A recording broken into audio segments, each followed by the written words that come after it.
culture thing I'm interested in. What is British culture? You know, how do we define British culture today? What is? I mean, we can look at all the things that are British, but actually, what is our culture? What is it? Because I agree with the sentiment. You know, you sing from the same hymn sheet, basically. Another way of putting it. Yeah. So we'll look at what is Britishness, and how do you ensure that people embrace it? And of course, some are not.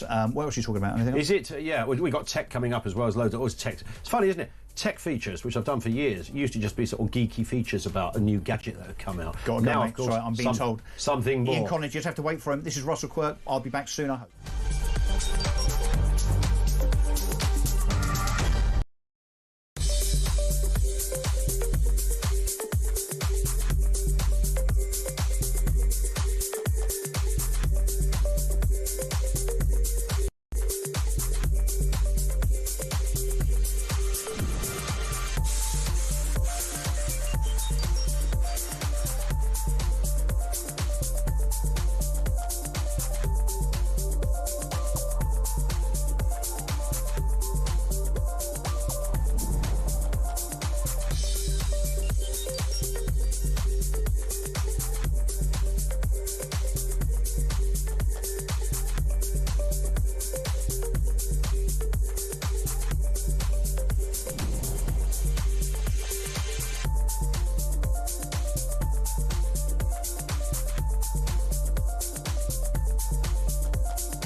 Across the UK, on DAB+, on YouTube, on the app, on your mobile, the home of common sense.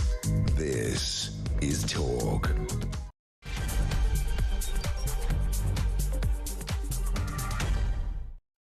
And yes, good afternoon. Welcome to the home of common sense. Thank you to Russell Quirk.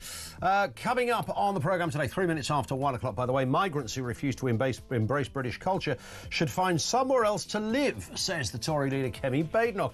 But what is British culture in the 21st century? How would you kind of define that if you had to kind of work your way to the centre of gravity of that particular phrase? We'll look at that in more detail in just a couple of moments. Labour are under fire for launching only local reviews into grooming gangs, a story we broke on the programme yesterday, instead of full national inquiry, with one minister admitting Elon Musk exacerbated, I think that should say even, the fresh investigation into the scandal. And Israel's security cabinet is meeting to discuss signing off a ceasefire deal with Hamas, paving the way for dozens of hostages to be released as early as Sunday. We'll have more on that as well. Everything you need to know, all the breaking news right here on Talk. 0344 499 1000. It was interesting listening to Kemi Badenoch's, but it wasn't that interesting, by the way, that some of what she said was of interest, I think we can reasonably say. And particularly, you know, it's a hard gig but it's one I don't have a lot of sympathy with, bearing in mind she was part of the last administration. You can't completely wash your hands of all those other areas of life, from Brexit to net zero, when you were endorsing it and going into TV and radio studios and selling it at the time. Very hard to take somebody seriously when they have been part of an administration that on so many fundamental issues failed. And immigration would be the obvious one. There was literally no, not even work in progress. I mean, just nothing happened. The Rwanda thing, well, would that have, we don't know, massively expensive. Pretty sure there was a much easier way to deal with people rowing over on boats to the Isle of the UK. Nonetheless, she says migrants who refuse to embrace British culture should find somewhere else to live. Now, you can say this as a black woman. You couldn't say it as a white woman or a white man, for that matter. They're words that would be associated with either a different time or a different kind of political thinking. But that's what she said. It's a hardline stance. She says she will cut immigration as well as restore voter trust. This was her first major speech. I mean, they keep saying the first major speech of the year. I'd say this was her first major speech. She said, we simply cannot take all the millions of people who want to come here from elsewhere. We were telling the government of which she was a senior part of, we were saying this for years. Even mad old lefties were going, yeah, I think we've kind of overdone it on the numbers. I mean, really? Really? Our country is our home.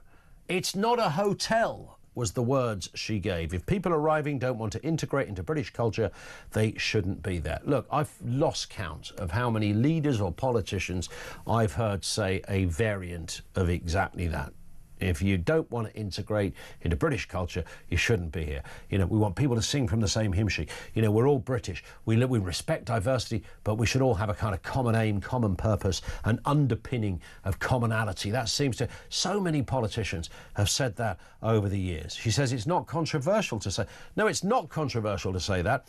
What is slightly more difficult is finding out how you do it. She said the party would learn from mistakes, and she was... quite clear that those mistakes include Brexit, immigration and net zero. Just riddle me this, if you can, missus. What is British culture? Think about that. What is British culture in the 21st century? In terms of getting people to integrate into it, I mean, what does that mean in reality? How does that sort of... Is it one of those things you know it when you see it, or you know it's not happening when you see it? If people are living kind of hypothecated lives and they are kind of almost subjugated into a kind of ghettos, there's that. That's not always the fault of the individual, by the way. What is British culture in the 21st century? We can talk fish and chips, the seaside and a stick of rock, land of hope and glory. We can talk the Beatles, Oasis, a full English and even Coronation Street. We can even look at great authors, Dickens, Woolf. We can talk bagpipes and choirs, a cup of tea and cricket. We can mention Wimbledon and the royal family, a healthy dose of stiff upper lip, red phone boxes and a Sunday roast. Sure, we can do all of that. They're things, right? They're things associated with us, much like garlic and a baguette is associated with the French. I get it, all right? They are things. In terms of our culture, what is our culture? And the more I thought about that question after looking back on Kemi Badenoch's speech, I would have liked to have heard a little bit, perhaps, from Kemi Badenoch as how she maybe defined British culture. What is it? What is British culture? 0344 499 1000. Now, of course, it will have changed over the years. Things do naturally change. But primarily, how would you define what British culture is, and how would you get people to integrate into it in the way that presumably Kemi Badenoch and others would prefer? Because I get the idea, of course I get the idea. You know, we're living in one place, we've got a basic set of rules and regulations, we should be adhering to that. Can I have my own religion, though? I think I can have my own religion, so that would be kind of different to what British culture once was, which would largely have just been Christianity. Now there's much more to it, of course, so there would be that. Can I have other ideas about, I don't know, relationships? Can I say that I think sex before marriage is abhorrent and should be punished? Am I allowed to say that, or can I not say that? Because if I say that, then I'm not integrating. What's the rules and the regs around integration? And look, Brits go and live elsewhere, namely the Costa del Sol in Spain. I mean, how do you define integration in that respect, I suppose? But let's stick with the UK. Primarily, the question I want to throw out is, what is British culture? It was her who mentioned the word culture. She said if people arriving don't want to integrate into British culture, they should not be here. I think we would all echo the sentiment of that. It does require a little bit more of an investigation into what it means. Hence the question, just to kick us off here, do tell me about how does integration work? What are the rules and regs around integration? Because there's going to be some things different groups like doing that other people don't. There'll be minority groups that go, actually, we quite like doing. Are we allowed to have our festival, our fireworks, or whatever it happens? Can we do that? Is that all right? Is that not? It doesn't mean we're not integrating. We just have, other things and traditions going on. So there's that point. But in terms of British culture, what the heck is it? I'm at a bit of a loss, to be honest. Let's get to work with Henry Hill, Deputy Editor at Conservative Home. Afternoon to you, Henry. Good afternoon. Nice to have you with us as ever. It's Kemi Badenoch under the spotlight here. Big speech yesterday, arguably our first big speech on a variety of issues since she became leader. This specific issue about integration I thought was rather interesting. Let's have a listen to what the leader of the Conservative Party said.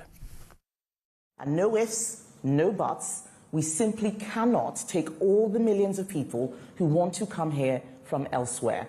Our country is our home. It is not a hotel. If people arriving don't want to integrate into British culture, they shouldn't be here. There it is, strong words. She's allowed to say those words for obvious reasons, I guess. Henry, what do you make of that?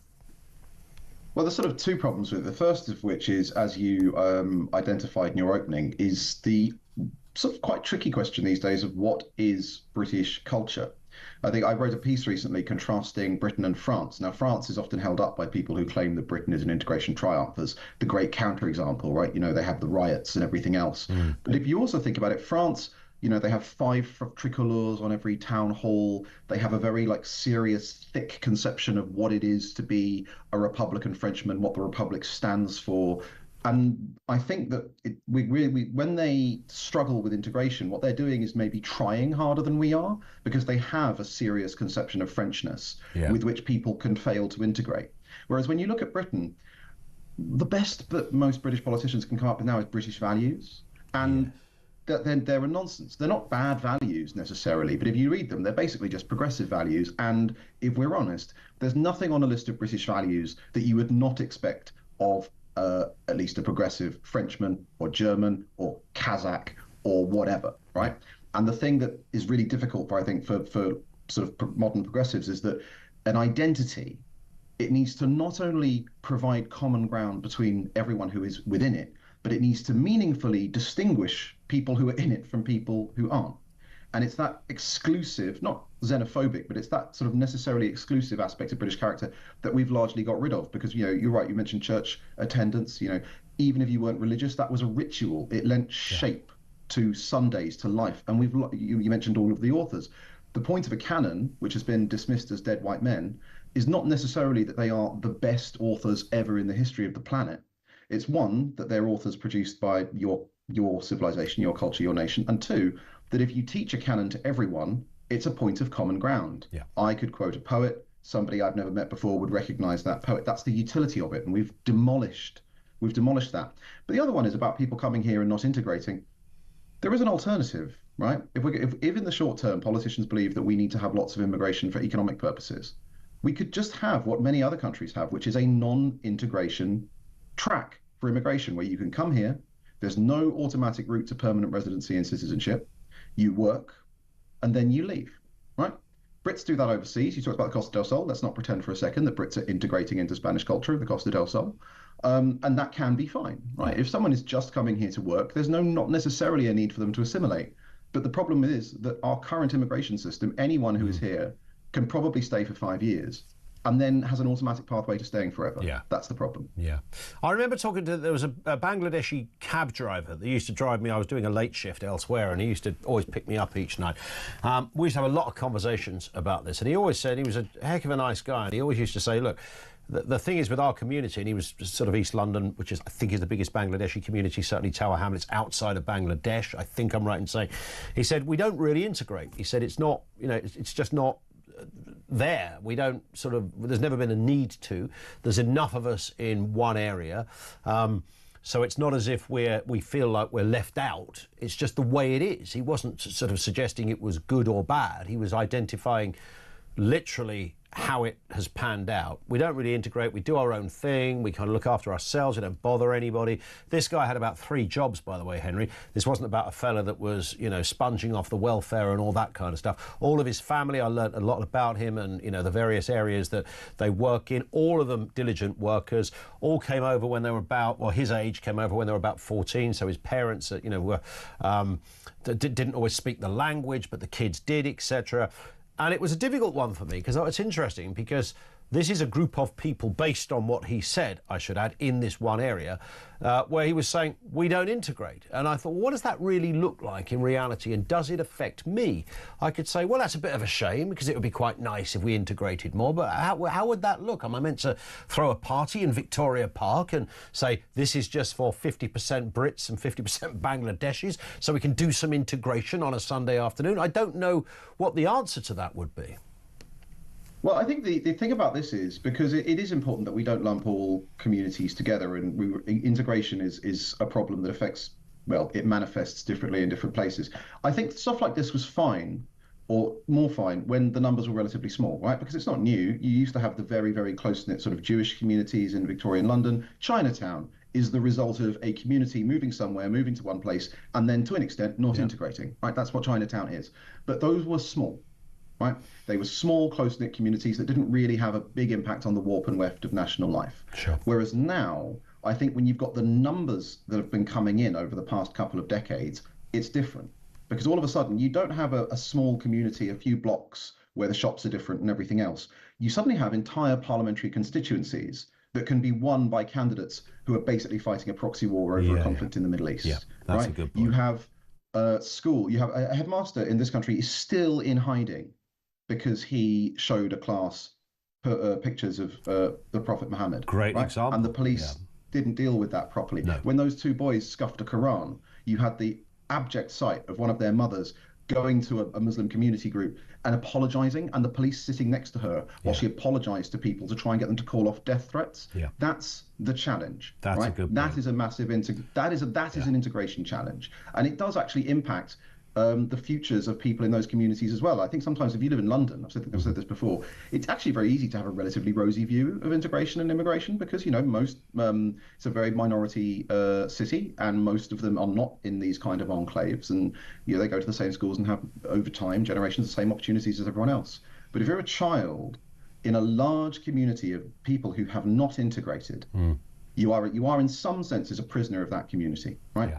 You do not have the same opportunities to make the most of a life in Britain that other people do. And it means, as we've seen in Rotherham and less extremely elsewhere, that those communities can draw a veil around utterly unacceptable practices. Good point. Good point. It's funny, I found myself watching a Rick Stein, the celebrity chef chap, program the other Saturday morning, I think it was. You know, when you stumble across something, you stick with it for a bit. And he was in France cooking, and he's obviously got lots of French colleagues who are chefs, and he knows the terrain, he knows the cuisine really well, and he was cooking for these people. And he said at the end of it, he said, I've been working on and off in France for decades. He said, the one thing I've realised about the French, and I thought, I wonder what he's going to say here. Is he going to say they love chicken or prawns or something? He said, the one thing I've discovered about the French, he said, they absolutely love being French. And you touched on that point right at the very beginning, Henry. And that is true. I think it's a very patriotic nation. And I wonder, you know, I think once upon a time we were. Do you think we've lost that patriotism? I think we have to an extent, and I think it's really disappointing the way that we now sort of pretend that actually being unenthusiastic about Britain is a British trait. You know, patriotism is un-British. Historically, that is complete nonsense, right? Like basically all that's happened is that the academics that Orwell wrote about in the 1920s and 30s, the English academic is the one group who would rather salute, steal from a poor box than salute his flag, has kind of taken over. And also we're a country where the economic settlement doesn't really work for people. So it's not surprising that lots of people are not particularly enthusiastic. Sure. You think about why were the Victorians so patriotic and enthusiastic, and that rolled over into the era around World War One. Yep. Well, partly because Britain's greatness was kind of evident, right? In the span of 100 years, we had built the railways, we had built our great cities, we had transformed living standards, all of that kind of stuff. It's quite easy to feel patriotic about a country that is working and making life better for people. Yeah. And in Britain, that hasn't been the case for some time, and so it's not surprising. And we do need to find it, because you can't. And I think the British politicians are going to discover this to their cost. Yeah. You can't really, in this country, move towards a kind of post-national or even arguably pre-national model where there isn't really a nation, right? There's just people who are taxpayers and recipients of benefits, because that works for an empire where there's no democratic oversight. But I think we're seeing with things like the distribution of social housing to people who, many of whom aren't even citizens, whilst Britons languish on waiting lists, that kind of politics is going to get really toxic. Yeah. Henry, stay with us. Henry Hill, Deputy Editor at Conservative Home, with us on the programme. More to come. We'll look into that Yvette Cooper decision on these localised inquiries, what Netanyahu has said lately, and the rapper who murdered a schoolboy has been recalled to prison. That's an interesting story in itself. More on that on the way. Over to you as well. What is British culture in the 21st century? What does integration mean? How do you make that work in practice? Henry gave some cracking examples there. We'll take some more from you as well. 0344 499 1000.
When you speak your mind, and indeed I would argue the truth about such people as annoying, irritating, juvenile Just Stop Oil protesters and supporters, when you say what you think, and indeed what most people in this country think, as a matter of freedom of speech, on social media and elsewhere, you get fired.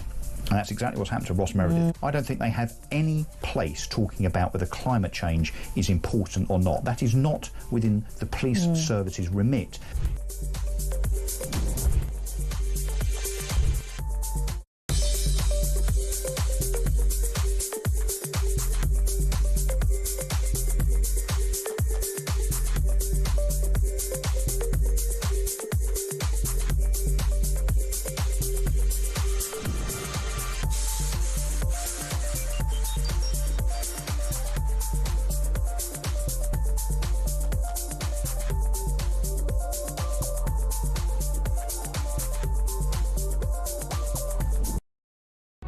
across the UK, on DAB+, on YouTube, on the app, on your mobile, the home of common sense.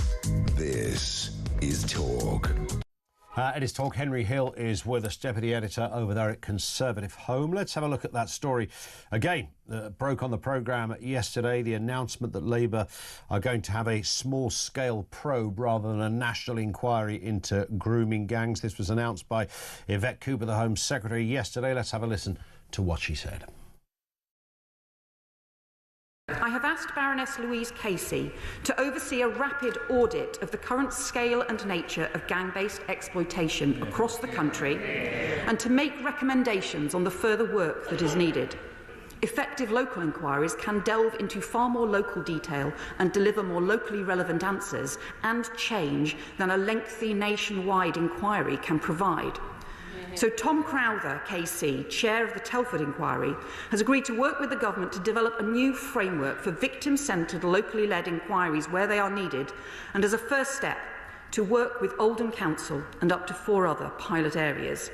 That will also include support for local authorities who want to explore other ways to support victims, including local panels or drawing on the experience of the Independent Inquiry Truth Project. Has that ticked the box they were trying to tick, Henry?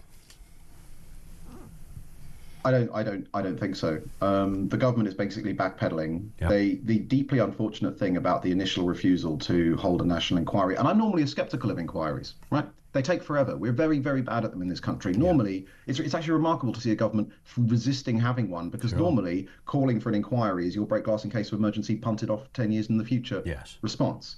But the way that Sir Keir Starmer sort of implied that people who were calling for an inquiry were abetting the far right, it actually echoed the language of the local authority officers and others who suppressed this crisis in the first place. You read through the testimony and it's all, oh well, we don't want to lift this rock and we don't want to risk disturbing community relations. And to hear a Labour government then basically repeating that line about an inquiry was deeply unfortunate. These inquiries, they're better than nothing. They may well be able to identify more granular detail about a particular problem. But the whole point of a national inquiry is that this was not a problem in one town, right, or one local authority. So a national inquiry, the point of it is to spot the patterns. Could we do it in a more expedited way? Sure. Nick Timothy, Conservative MP, has called for a National Crime Agency inquiry specifically into the sort of horrifying allegations that there were police officers collaborating with the perpetrators of these crimes, and that's another thing that the government could do more quickly. Sure. I think the final thing, though, is Dame Louise Casey. Is she the only person whom governments can call on to do? She does all the inquiries now, Henry. Yeah. Yeah, I mean, she's all called the Casey inquiry. Yeah, and she's responsible for the government's social care review, for which we're going to have to wait until 2028. You can't make it up. Yes. Yeah.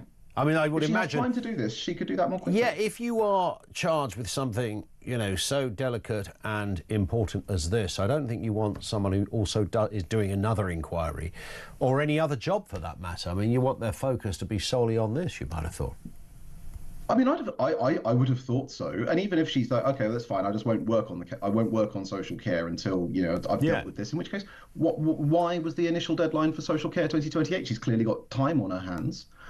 So I think the whole thing is just another dispiriting look at what the limited pool of levers that central government thinks that it has to pull. And I suspect, honestly, that the government may end up yet just being bounced into having an inquiry, because you've got the victims out talking to the press saying that this isn't good enough. And if the government can't find a response to shut that criticism down, it's going to be very, very hard for them to endure. Indeed. Worth having a look at the story of Israel and Gaza. The office of Benjamin Netanyahu says a deal to release the hostages has been agreed. Who is responsible for this? Is it Netanyahu? Is it somebody from Hamas? Is it Donald Trump? Or is it Joe Biden? Well, let's find out what the current, he's got about 3 days left, President of the United States had to say on this. After 8 months of non-stop negotiation, my administration, a ceasefire and a hostage deal has been reached by Israel and Hamas, the elements of which I laid out in great detail in May of this year. This plan was developed and negotiated by my team and will be largely implemented by the incoming administration. There it is, largely implemented by the incoming administration. He's essentially taking the credit. We can argue that one forever, I suppose, Henry. I don't think we can remove Trump from the equation, given the rather robust comments he made about unleashing hell on the area if they didn't sort it out. I think that stuck a firework up the trouser leg of Netanyahu as much as it did Hamas, frankly, but that's a whole other debate. Could we be reassured now that something is going to happen over the coming days? It does look like it. I think you're right about Trump. Trump, for all that we think of him as an agent of chaos, his foreign policy record was actually pretty good in his first term. Most obviously, the Abraham Accords, which the Biden administration renamed, which was an amazing development in Israel's relations with various Arab countries. I think something is going to happen. It looks like it is now. There was a last-minute wobble overnight with the Israeli government saying that Hamas had reneged from some loose end or other. We weren't told what it was, but it has apparently been resolved. The big question is, how long does it last? Because this is only a 6-week ceasefire.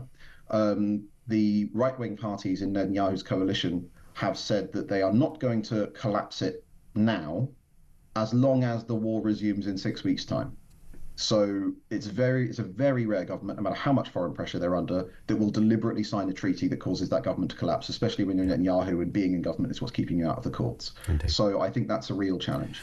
And a final one here. 1 in 3 Gen Z workers have called in sick over stress recently, much more than their older colleagues from other age groups. We've got a third of Gen Zers took time off. Young workers, 18 to 24 age group, this is more affected by mental health stress, with just over half comfortable discussing it with managers. Seems like a lot of people to be. Seems like either it's a terrible indictment of the world we're in at the moment that so many young people are stressed, or they're just making this old shizzle up, thinking I don't feel great today, so therefore that must be stress, and stress equates to not going to work.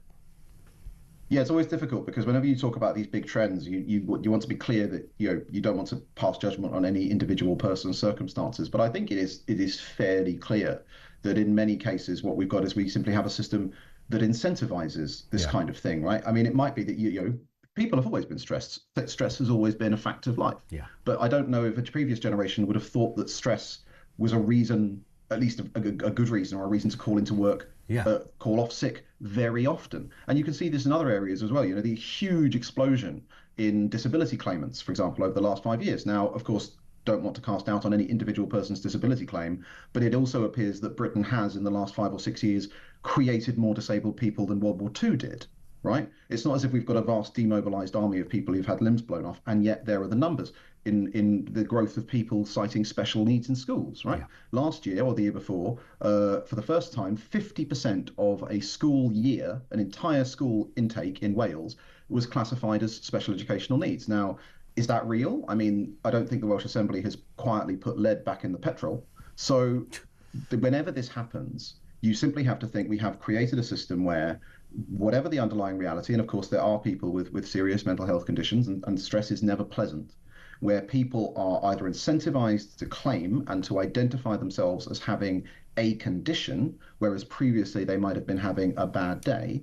and where we have normalized the response, which is things like calling off sick. And however understandable it is in some circumstances, one of the great ironies of this kind of culture is that actually, if you look at the advice that therapists will give to individials, it's very rarely to take your time off, right?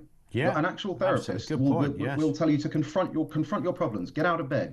There's no change unless you do things. Doing things is what makes you feel better. Things get less scary the more you do it. If you don't like making phone calls, go and make 10 phone calls. You'll be fine making phone calls at the end of that those 10 calls. And yet, that advice is never what we do officially because it seems cruel. And I think that is deeply counterproductive. There it is. Henry, thank you very much. Have a cracking weekend. Henry Hill, Deputy Editor at Conservative Home, with us on the programme. Thank you to him. Over to you, particularly on the issue of anything you've heard there with Henry and myself discussing, do chip in. We'll accept calls on all manner of issues that are out there. That's totally fine. What we began with, however, was the question about British culture. What in the 21st century is British? How do you define British culture? And how do you make integration literally work? 0344 499 1000.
across the UK, on DAB+, on YouTube, on the app, on your mobile, the home of common sense.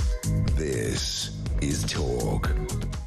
This one from Mark in Caterham, who says, "Afternoon, Ian. The idea of British culture is long gone, as the UK is now a melting pot of tolerance to others. In the past, you may think British manners, queuing, stiff upper lip. Where are we now? Whereas now, we are a self-obsessed, lazy, music playing through the phone without headphones, bunch of I'm all right, Jack people." It's a great point about the headphones, isn't it? And the new one as well with the phone is the not just talking. You've got the music playing on the phone, like in a crowded train, and somebody cannot, for the life of them, clearly can't deduce that is just not okay. It's a crowded train. You're playing music. How can you not know? Where would you have to be on the evolutionary scale to not know? The other one I've noticed, in addition to people talking loudly on the phone, have you noticed people actually doing FaceTime calls on the phone? I mean, seriously? You're unbelievable. You've got both ends of the conversation now. And it's not hidden. No one's like kind of crouched in a corner going, "Mate, I've got to be quiet because I'm on the phone. I'm on a train." No, none of that. No, this is all perfectly fine. I was sitting in a four on a table just before Christmas. So 4 commuters on a train, and one fella of the 4 making a call as if he was at home and completely oblivious. And he wasn't like Chavbag McDougall, where you'd think, yeah, I can imagine you doing that kind of stuff. No, this was a bloke that looks like an ordinary bloke. That's how far that kind of nuttery has penetrated. We're talking about British culture. Thank you to Mark for that great message from him. Migrants who refuse to embrace British culture should find somewhere else to live, according to Kemi Badenoch. This was her first big speech as leader. Her hardline stance, vowing to cut immigration as well as restore voter trust, was set out during that speech yesterday. Let's have a listen to what she said. And no ifs, no buts. We simply cannot take all the millions of people who want to come here from elsewhere. Our country is our home. It is not a hotel. If people arriving don't want to integrate into British culture, they shouldn't be here. There it was, on the face of it, fair enough. What is British culture, by the way, which is one of the questions we're throwing out? She added that the party would learn from its mistakes, being blunter on issues such as Brexit and net zero. Let's speak with former Tory MP Tom Hunt. Afternoon to you, Tom. You're a former MP. You're still a Conservative, as far as I know, unless that has changed in the last few months. There's something you might want to tell us. But assuming it hasn't, how did your girl do? Well, I think she's absolutely right. It's imperative that if people move to our country, that it's in sustainable numbers, but also that those who move here integrate. Yeah. They must understand our values, understand our history, and want to make a positive contribution. It doesn't mean that they have to completely lose who they are. It doesn't mean that they have to lose every aspect of the country, their identity they had before they moved to our country. But there needs to be shared values. There needs to be a degree of shared values. When you get diversity with shared values, it can be quite a good thing.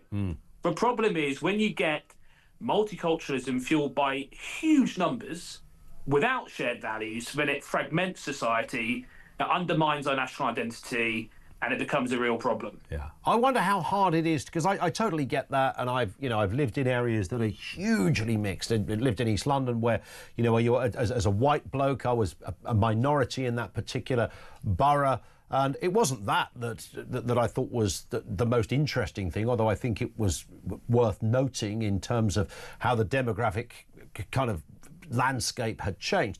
But the thing that I could never get my head around on this specific question about integration, Tom, was how we put it into action. So if you have a group in the area I was in Tower Hamlets, a lot of big Bangladeshi community, so a big Muslim contingent who would, obviously there was mosques there, so you build a mosque, you build a community, and then people from that community in large numbers will speak their own language, they will attend the mosque, and from that they'll have their own sort of social ideas or recreational ideas.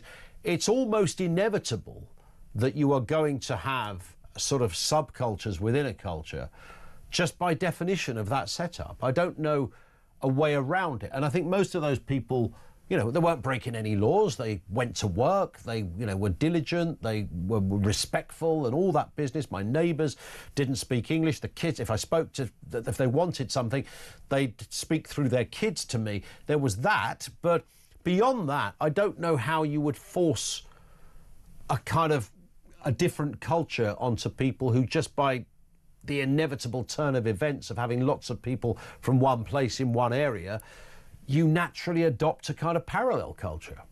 Well, I think some of it's numbers. I think when you have net migration at the scale that you've seen it, sometimes almost net migration 1 million a year, I think it makes it impossible for us to reasonably assimilate that number of people. So I think part of it is making sure that numbers are sustainable. You know, I was an MP for a sort of multi-ethnic, multicultural town. And, you know, there were some good aspects to that. I've got absolutely clearly, you know, if I'm going around to the Hindu community in Ipswich and going to a Hindu festival, and it's lovely, it's brilliant, it's enriching, it adds vibrancy to the town. But the problem is when you get people, for example, who have very sort of outdated attitudes towards women, for example, and bring aspects of their culture from where they came from that might be negative aspects, then that's when it becomes more problematic. There's a whole load of issues here. So I remember that Norbert Tebbit, for example, used to talk about the cricket test, and he used to say that if you moved over to England, you should support England at cricket. You see, I don't actually totally agree with that. So if I moved over to Pakistan or India, I'm a big cricket fan. There's no chance you're going to have me supporting Pakistan or India at cricket against England. Yeah. I might go to Pakistan or India if my work took me there, but I'd continue to support England at cricket. I continue to be proud to be British and English, but that doesn't mean that I wouldn't want to be an upstanding member of Indian society and Pakistan society. Sure. So it's not as simple as just, you know, if you move to if I were to move to India and Pakistan, for example, I just lose everything about what made me British and I completely start off as a new person. No one's calling for that. What we are saying is that, you know, you move somewhere else, there has to be a degree of shared values to provide the glue that makes Britain Britain. And that hasn't always been happening, and it's been creating problems. And clearly, in the grooming gang situation, we've got a whole group of people who have got, you know, sort of incredibly outdated views about women, about and racist views towards white women, and they've been in some respects allowed to behaving this way, and clearly that's a very negative aspect of it. Yeah, I was going to, and again, how do we? I mean, has the horse bolted? Do we have to kind of roll over here, Tom, and go, look, we can't do anything about it. We can start now, but with problems such as that, and I think, you know, that lack of integration in some areas which might have happened sort of accidentally or just organically, as I was just describing, regardless of that, we're not going to change some of those attitudes, and I don't imagine we ever will. We should never give up.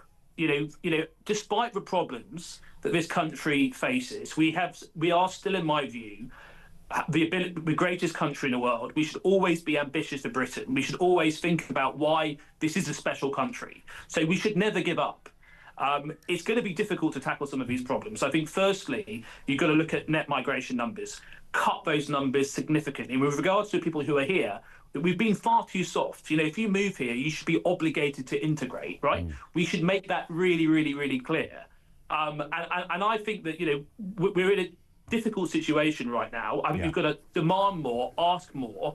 We're a great country to live, despite the problems we have as a country. But the quid pro quo is you integrate. Yep. You know, and that should be made incredibly clear. And I think we should be more open to deporting individuals who have clearly breached their contract with this country. Yeah, that's a fair point. Just finally, where we began, Tom, are you still a Conservative, or did I miss a press release somewhere? I'm a member of a Conservative Party, and that is the case, and I think that, you know, Kemi actually, I think she's handled the grooming gangs issue well. I think she was the whole reason. Of course, I've got the pleasure of being on this show today is to talk about integrate or leave, which has been a debate which has been triggered by what Kemi Badenoch said yesterday in her speech. So look, she's saying many of the things that need to be said. Ultimately, we have an incredibly unpopular Labour government that is doing incredibly damaging things to this country. You know, one way or another, the right of British politics has got to organise itself in such a way as to just decisively defeat the Labour Party at the next general election. But you know, I'm quite liking some of the things I'm seeing from Kemi. I think she's got. I've always said I think she's got great potential. So I'm a member of the Conservative Party, and I can't see that not being the case in the future. OK, Tom, always a pleasure. Thank you, Tom Hunt, former Conservative MP, but still a Conservative, by the way. I think I can extrapolate that from what he was just saying. Rich says the government didn't give me free AirPods and you are in the wrong for listening to my conversation on the train. That's the world we live in. Got it. Thank you, Rich. Claire says everything Labour does is smoke screen appeasement. Yvette Cooper is just going through the motions and she knows it. Small-scale inquiries will just be another cover-up, and Starmer knows it too. We need an independent, far-reaching national inquiry with political, impartial and non-judicial person leading it, looking into our police force, judiciary, councils, social services and imams. Thank you for that, Claire. More from you in a couple of moments. 0344 499 1000. What is British culture? It's always a great question, slightly trickier to answer, frankly. And how do we force integration based on the words of Kemi Badenoch? Just gone 1:45. This is Talk.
BBC just once again, lovable Auntie Beeb. Oh, you know, don't misgender anyone. Oh, don't be a climate denier. For instance, you know, have a song that's mocking Keir Starmer over the winter fuel payment. God, no. I know. No, that we're not going to play that. Oh, but, you know, if you murdered a 16-year-old boy in cold blood in a bakery in 2008 and you're out and you're rapping about it and you're rapping with lyrics where you're basically glorifying the crime that you committed that took a young life, not a problem at all.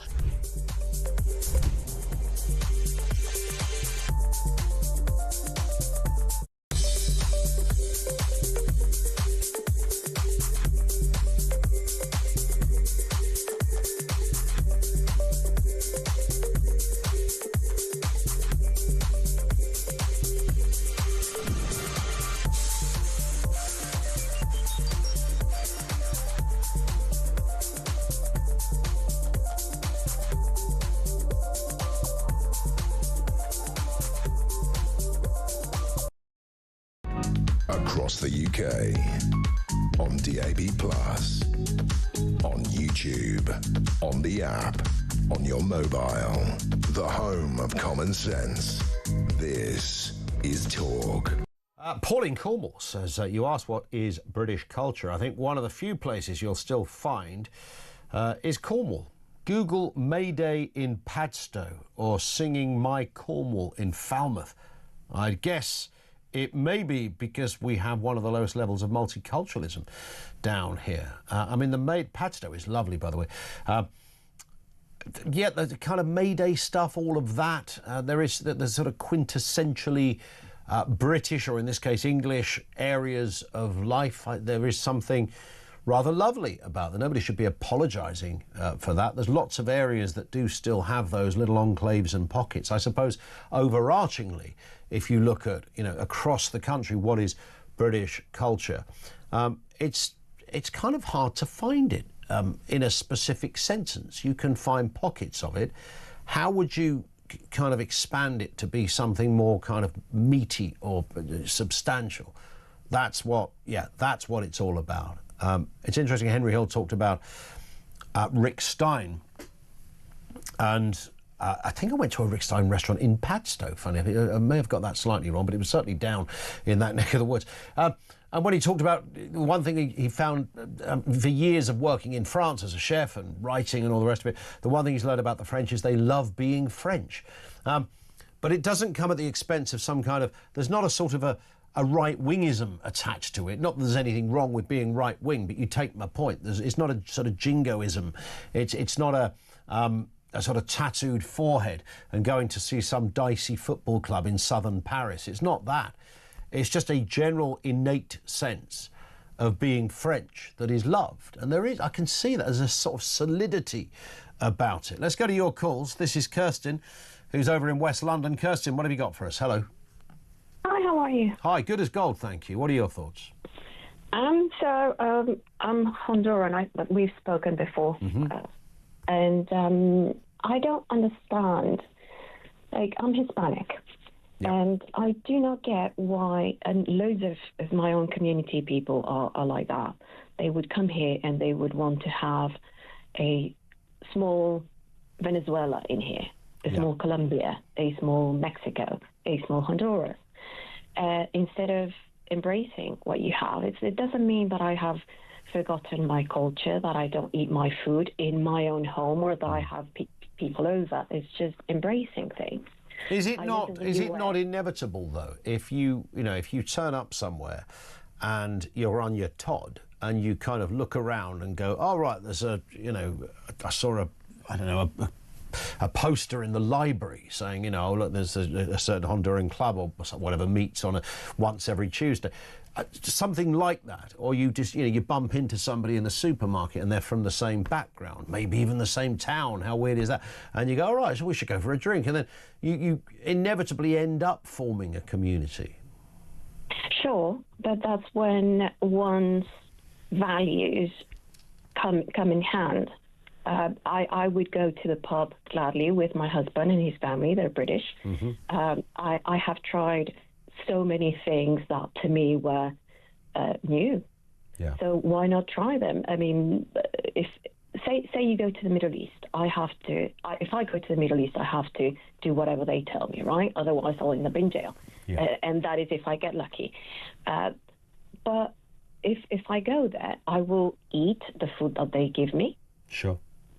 I will dress the way they expect me to dress. Mm. So why is it that first world countries in general, and I lived in the States as well, have this, and I'm sorry because I'm now British, but I was born and bred in Honduras, but to me it looks as that colonialism guilt. Yeah, maybe there's throughout. Something. Yeah, it could be. It could be a bit of that as well. Point taken. Kirsten, thank you very much indeed for that. 0344 499 1000. It's interesting that, just going back to the Rick, it's not going to be all about Rick Stein this show, I promise you, but his comment about French people love being French. I've spent some time in Australia as well. I would say, I don't know what Adam, our producer, thinks, he's from Oz, but I sense that about Australia as well, and maybe it's dwindling a bit.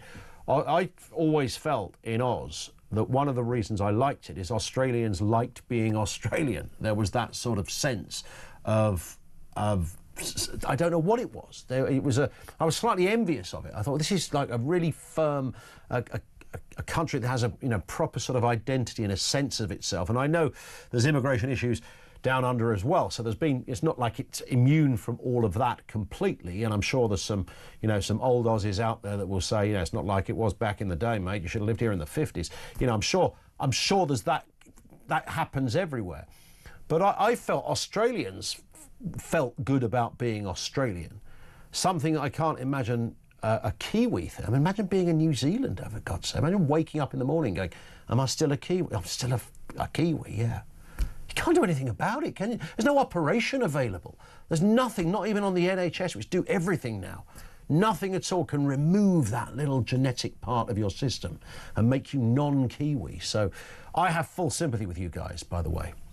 Is Auckland still a thing? Let's take some calls from you. This will be Dan in Warrington. Dan, how you doing? Hey, not too bad. How are you? Good as gold, thank you. What are your thoughts? Right, first of all, I would never vote Conservatives again, by the way, ever.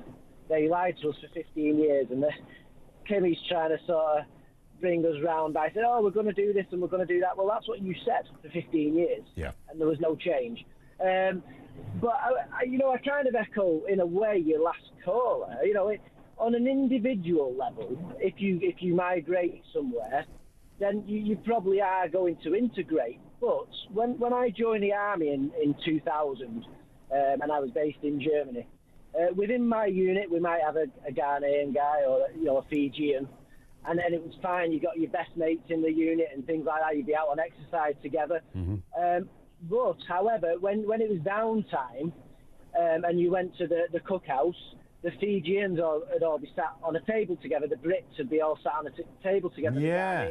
So is that just inevitable? Because I think that happens down religious lines. Yeah. I think it happens down racial lines as well. Not that anybody hates each other. It's just the way it is.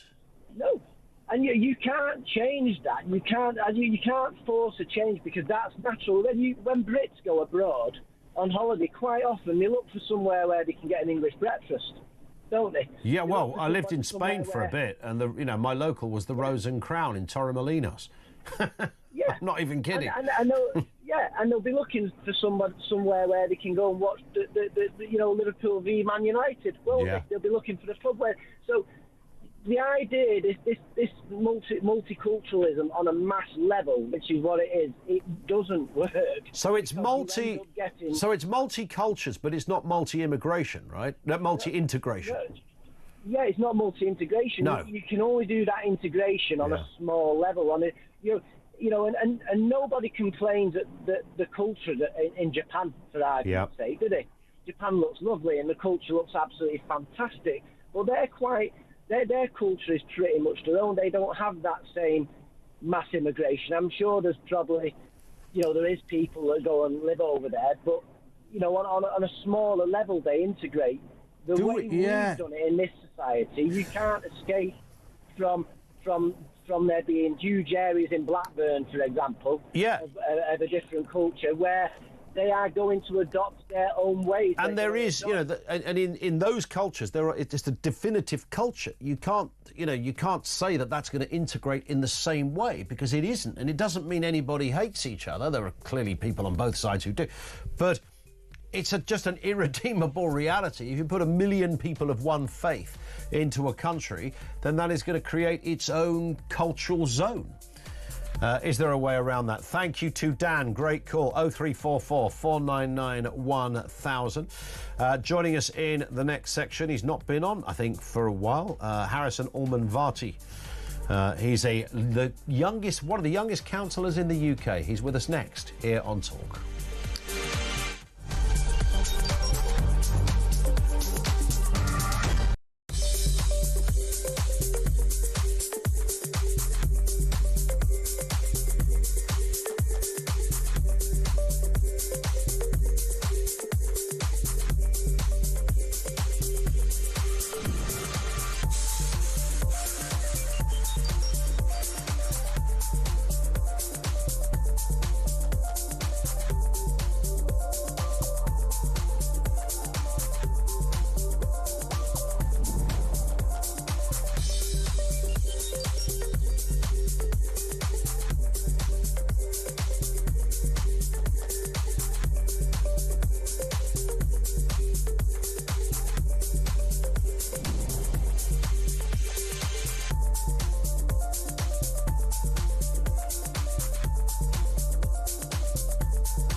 across the UK, on DAB+, on YouTube, on the app, on your mobile, the home of common sense.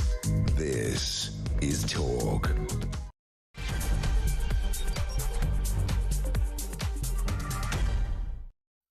3 minutes after 2 o'clock. Welcome back to the home of common sense. What do we got here? A plethora of hot topics going on. I really did say that. Going on here. Migrants who refuse to embrace British culture should find somewhere else to live. That's according to the Tory leader Kemi Badenoch. What is British culture, though, in the 21st century? How do you define British culture in the 21st century, and how do we make people integrate more? They were her words. Can it be put into action? We'll talk about that and more in just a moment. Also, Labour under fire for launching only local reviews into grooming gangs instead of a full national inquiry, with one minister admitting that Elon Musk is the person that expedited the fresh investigation into the scandal. Thoughts on that as well. And after warnings that net zero measures are too restrictive and financially harmful, is Keir Starmer quietly rolling back on them? Now, there's a thought. We'll have more on that as well. Everything you need to know and all the breaking news right here on Talk 0344 499 1000. Sue says you're not up to date. Australian people have been invaded too, and I've heard. I did literally make that point. And they are the wokest of the world. Immigration has ruined the housing, and they're the ones who stopped the boats. Their legal immigration is out of hand. Well, you know, I often discuss this with Adam, our producer, who's Australian, as is every other person in this building, it seems. And I did acknowledge there's clearly an immigration problem in Australia, but they did have the boat refusal system a while back.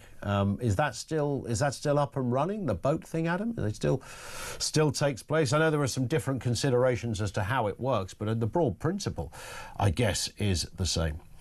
In America and Australia, students sing the national anthem and the flag always displayed in places of education and council premises. That's a good point. I mean, if you stick the Union Jack up anywhere around the UK, somebody somewhere gets the hump about it. Oh, you can't do that. It's terrible. Why? It's a flag. Where was it recently? There's always one of these stories, like once a month. There was someone got into trouble, so the flag could be divisive. It's the flag. It's literally the flag. It's like calling it the United Kingdom could be divisive. Whatever next. Let's get a word on this from Harrison Allman-Varty, leader of Reform UK at Elmbridge Council. Now, here's a turn of events, Harrison. You were previously the youngest Conservative councillor in the country. Since we last spoke, you've crossed the line to reform. What happened? I finally buckled under the pressure of your viewers. That's what happened. Big change for me. Yeah. For those who are ready to get their angry thumbs out onto Twitter and say that I'm just riding the wave of political opportunity, for a bit of context, the reason why I've got the title leader there is because I'm a leader of one, I'm myself. Yeah. So Elmbridge Council, which is in Surrey, which is soon to be dissolved, in the upcoming plans to unitary authority thingers, and so there are 48 seats in Elmbridge. I've got one, and that now belongs to Reform. Okay. And big step. Anything from your constituents who said, I didn't vote for a Reform candidate, I voted for a Tory? One. I got one email, which I think that's not that bad, and she asked for me to resign. But she then put on the email, I didn't vote for you anyway. So I thought, you didn't vote for me. Well, there you go. It doesn't matter, does it, in that respect? Who cares? So you're now part of Reform. Do you think this means phone calls from the higher echelons of the party? Who knows? Do you know what? I quite like the sense that, the general election is very, very far away. No one knows what's going to happen, who's going to be standing where. I think at this point, all I'm focused on is there's no change for me. Like the colour has changed. Sure, the title has changed, but I still went in to deliver the best thing for the residents. That will still stay the same. And if that can deliver some good press with Reform with it, then that's great news.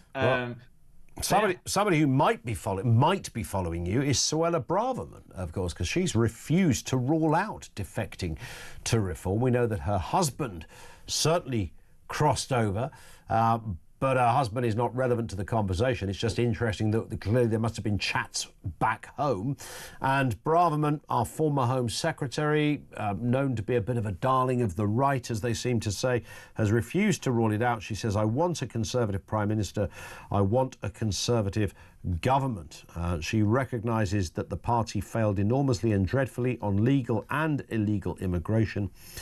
And she certainly won't say, I refuse to join Reform. So you might have another one added to the big list, albeit not in Elmbridge Council.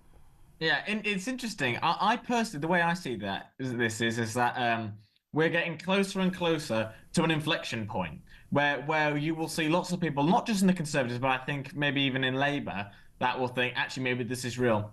I reckon part of that inflection point will be maybe sitting MPs moving over. That will probably be the point where you think, actually, maybe there is something here.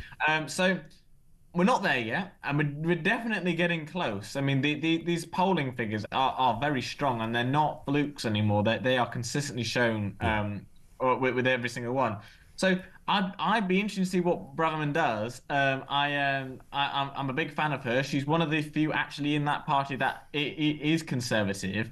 It's the people in the party that are the Lib Demi types that unfortunately have destroyed it. They simply have maybe gone into the party to maybe think it's the best political opportunity for them, even if it doesn't politically align with them, and they are pulling it towards the left, where traditionally it's not supposed to be. Hence why we have this breakup. Yeah. So it's interesting. I think we'll see a few more come across, but it's all about momentum. And if Reform can sustain it for 4 years, and that is a big ask. Yeah. But if they can sustain it, I have no doubt that they'll walk these elections. But did you jump too soon? Because no sooner had you legged it to Reform, and Kemi Badenoch starts talking like a Conservative. On Kemi Badenoch, my former boss, I guess, if you will, I think it's a bit irrelevant what she says. And the reason why I say that is because when we've had since we last spoke, the whole story again of these grooming gangs, rape gangs, whatever you want to call it, has popped up again. And I personally think, on paper, Kemi Badenoch did everything right these past couple of weeks. She's brought up at PMQs, she's brought attention to it, and she's hedged for a national inquiry. Tick, tick, tick. However, the net kind of approval of Kemi was negative in the end, because then it emerged that the first time she spoke about this was then. And despite her also being the Minister for Women and Girls and Equalities. Yep. So then at that point, I think, hold on. So the first time you brought it up was for a political opportunity then, and at that point, then I think I'm actually a little bit offended that you've used such a story to try gain political capital and votes. So even when she's done everything right, she's negatively come out of it. And that is a snapshot to why the Conservatives won't do particularly well, or at least not in the short term. Well, Harrison, she could argue, look, they have this thing called collective responsibility, as you know, which means that cabinet ministers have to go out to the TV and radio studios, speak to people like me, selling a policy, even if they personally didn't agree with it, but the cabinet on the whole agree with it. And we've seen some interesting, in fact, I think I read quite recently that when Blair opened the door to full-on EU immigration back in the day now, Jack Straw and others were saying, Tony, no, this is too much. You don't have to open so many doors straight away. But Blair went, no, I'm going to do this all in one big go. And they're saying, but Tony, you can do this gradually. Other countries in the EU are doing it gradually. We can do the same. No, I'm going to... Now, at the time, Jack Straw would have gone into TV and radio studios and talked about why it was a good idea, even though he personally didn't agree with it. Could Badenoch be in a similar place? She might say, look, I wasn't able to talk about this stuff before. Now I can.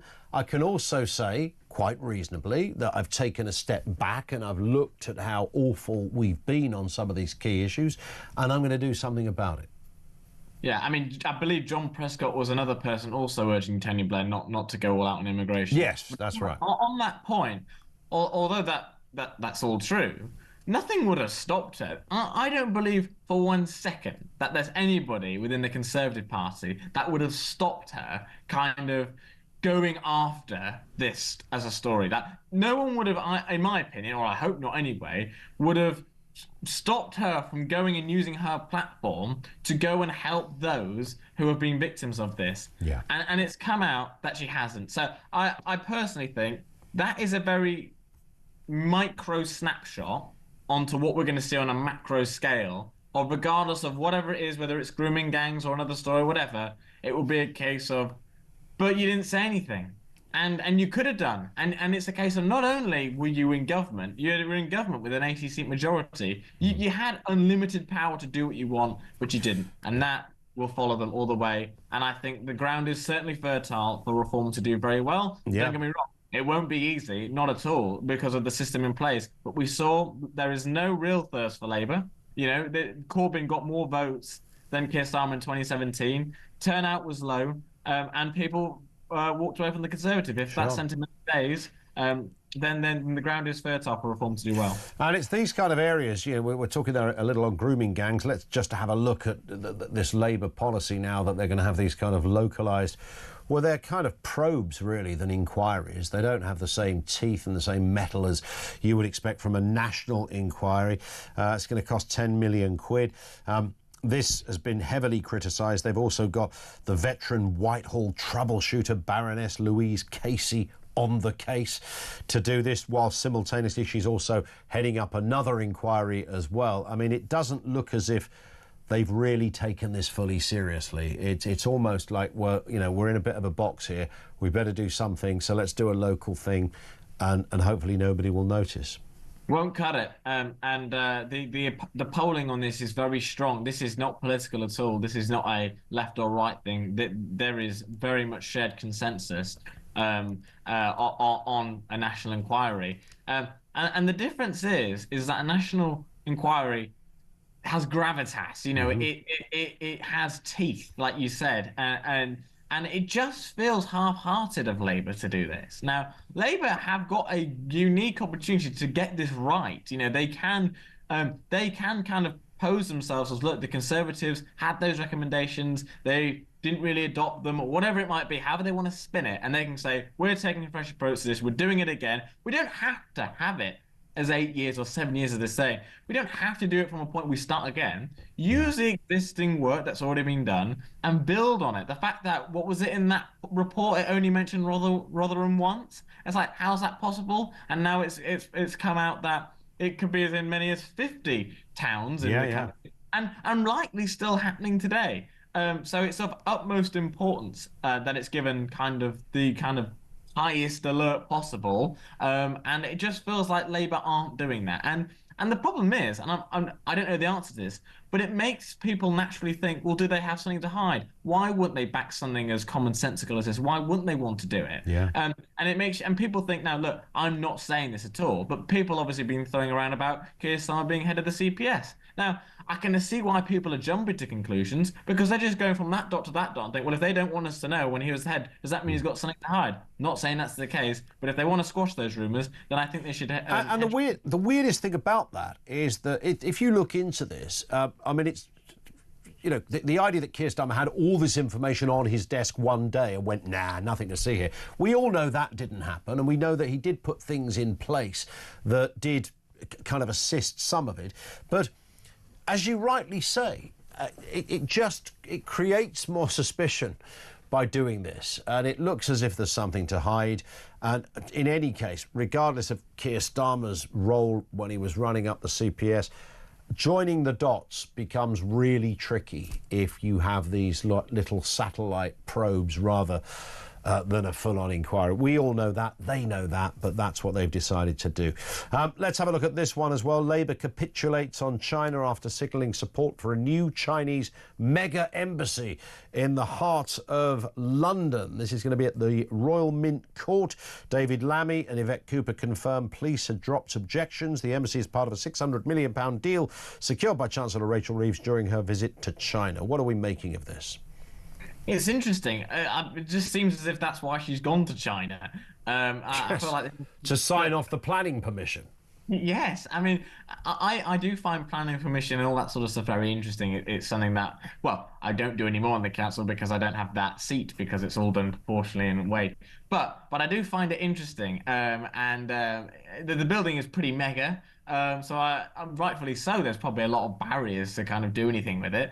But it's interesting that, following that trip from China, now it's all like, yes, you can have it. So perhaps that was also mentioned. I've no doubt it was. Yeah. I think maybe she's just used it as part of her very few leveraging tools that she's got in her pocket. Indeed. Listen, Harrison, we hit the clock. Have a cracking weekend. Great to have you on with us as ever. That's Harrison Allman-Vati. He's now a Reform politician. He's the leader of Reform UK at Elmbridge Council. He's the only Reform councillor there, crossing the line in the last couple of weeks from the Conservatives. There'll be more like Harrison, I can tell you that much. Will Suella Braverman be one of them? Or can Kemi Badenoch save the day? Is Kemi Badenoch now speaking a language that you can get on board with?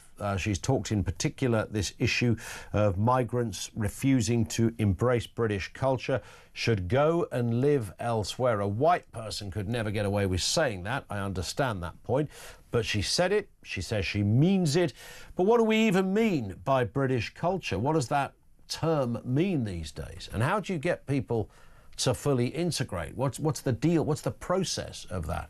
Don't people naturally, if you get more than half a dozen people in one area, they naturally gravitate perhaps to their own countrymen, their own kind, their own gender in some cases? Is that just not the way it is? Simon in Devon says people and races are naturally tribal, not a criticism. As a Derby County supporter, if I was to move to live in Spain, I wouldn't all of a sudden start supporting Real Madrid, said Simon. Well, I think you might actually, Simon. Once you realise you're a Derby County supporter and you're watching Real Madrid, you'll go, no, sod the Rams. Here we go, El Dorado, down there in España. Thank you to Simon. 0344 499 1000. This is Talk.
When you speak your mind, and indeed I would argue the truth about such people as annoying, irritating, juvenile Just Stop Oil protesters and supporters, when you say what you think, and indeed what most people in this country think, as a matter of freedom of speech, on social media and elsewhere, you get fired.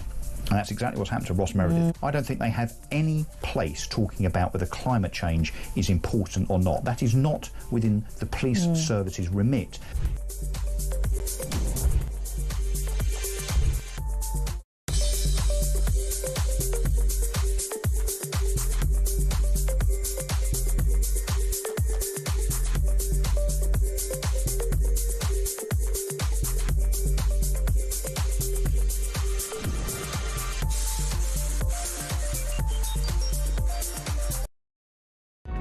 across the UK. On DAB+, on YouTube, on the app, on your mobile. The home of common sense. This is Talk. G. Malton makes the same point. An old truism, birds of a feather stick together, still applies no matter how trendy and educated we believe we are. Good point. This one from Chris. The problem with British culture is that if we fly the England flag, or is that the England flag or the British or the UK flag, the Union Jack, we just get attacked and accused of being far right. We are expected to embrace and support other cultures, but only at the expense of our own culture. Yeah, there is that thing that happens in this country, which is bananas. It's utterly bonkers. It's weird, isn't it, that in fact, I think I could talk for St Andrew's Day or St David's Day, certainly St George's Day, aren't really celebrated, but St Patrick's Day, I know Ireland are our nearest neighbours and a special case when it comes to relationships, but it's bizarre we have St Paddy's Day gets, really celebrated over here, and there's big events in pubs and all manner of things going on, and that's amazing. But there isn't really a St George's Day thing. I mean, I go to the thing with my little boy and the Cubs. We do that. You do a bit of saluting and some lovely speeches are read, but it's very brief. But there's nothing bigger than that going on. Mark's in Lincolnshire. How you doing, Mark? Hi there, Ian, mate. Yeah, not so bad, buddy. Yourself, you good today? Yeah, not bad at all, thanks. Jolly good. Culture and stuff. Yeah. She's kind of, I mean, for me anyway, she's kind of opened up a bit of a can of worms. I find it, I mean, as party politics goes, I don't really care too much for the Tories anyway right now. Mm-hmm. Nor do I see myself doing so in any time in the future. Yeah. However, I'm not going to take lectures from somebody like Kemi Badenoch about British culture. This is a woman who repeatedly talks about how proud she is of her Nigerian roots. So exactly what right she's talking about with British culture, because she's obviously she's doing this thing that so many seem to do, where they tear themselves between different cultures. Well, I'm Nigerian, but I'm also British, and I love British culture. Well, what does it mean to you then? She? It's interesting because I have to concede, I've never actually. I know she's from Nigeria, but I've never heard her say that before. But I'm sure in the right context she would. Is she? Some would say she's the perfect example, though, Mark, that she's come from another country and completely embraced it. She doesn't make a thing about the colour of her skin. She says the colour of her skin is irrelevant to everything. She's never taken it down that route. So to some people, they think she's almost the opposite to what you said. Yeah, there is an argument for that, and she very much does espouse that. I mean, she has talked about how she tells her children that Britain's the best place to live because you're judged not by the colour of your skin. Yeah. Well, that in itself's incorrect anyway, isn't it? Because that's not the case. We're very good, especially the liberal left, are incredibly good at judging people by the colour of their skin. Where it comes to employment or the law or the whole two-tier justice. They're very keen on that.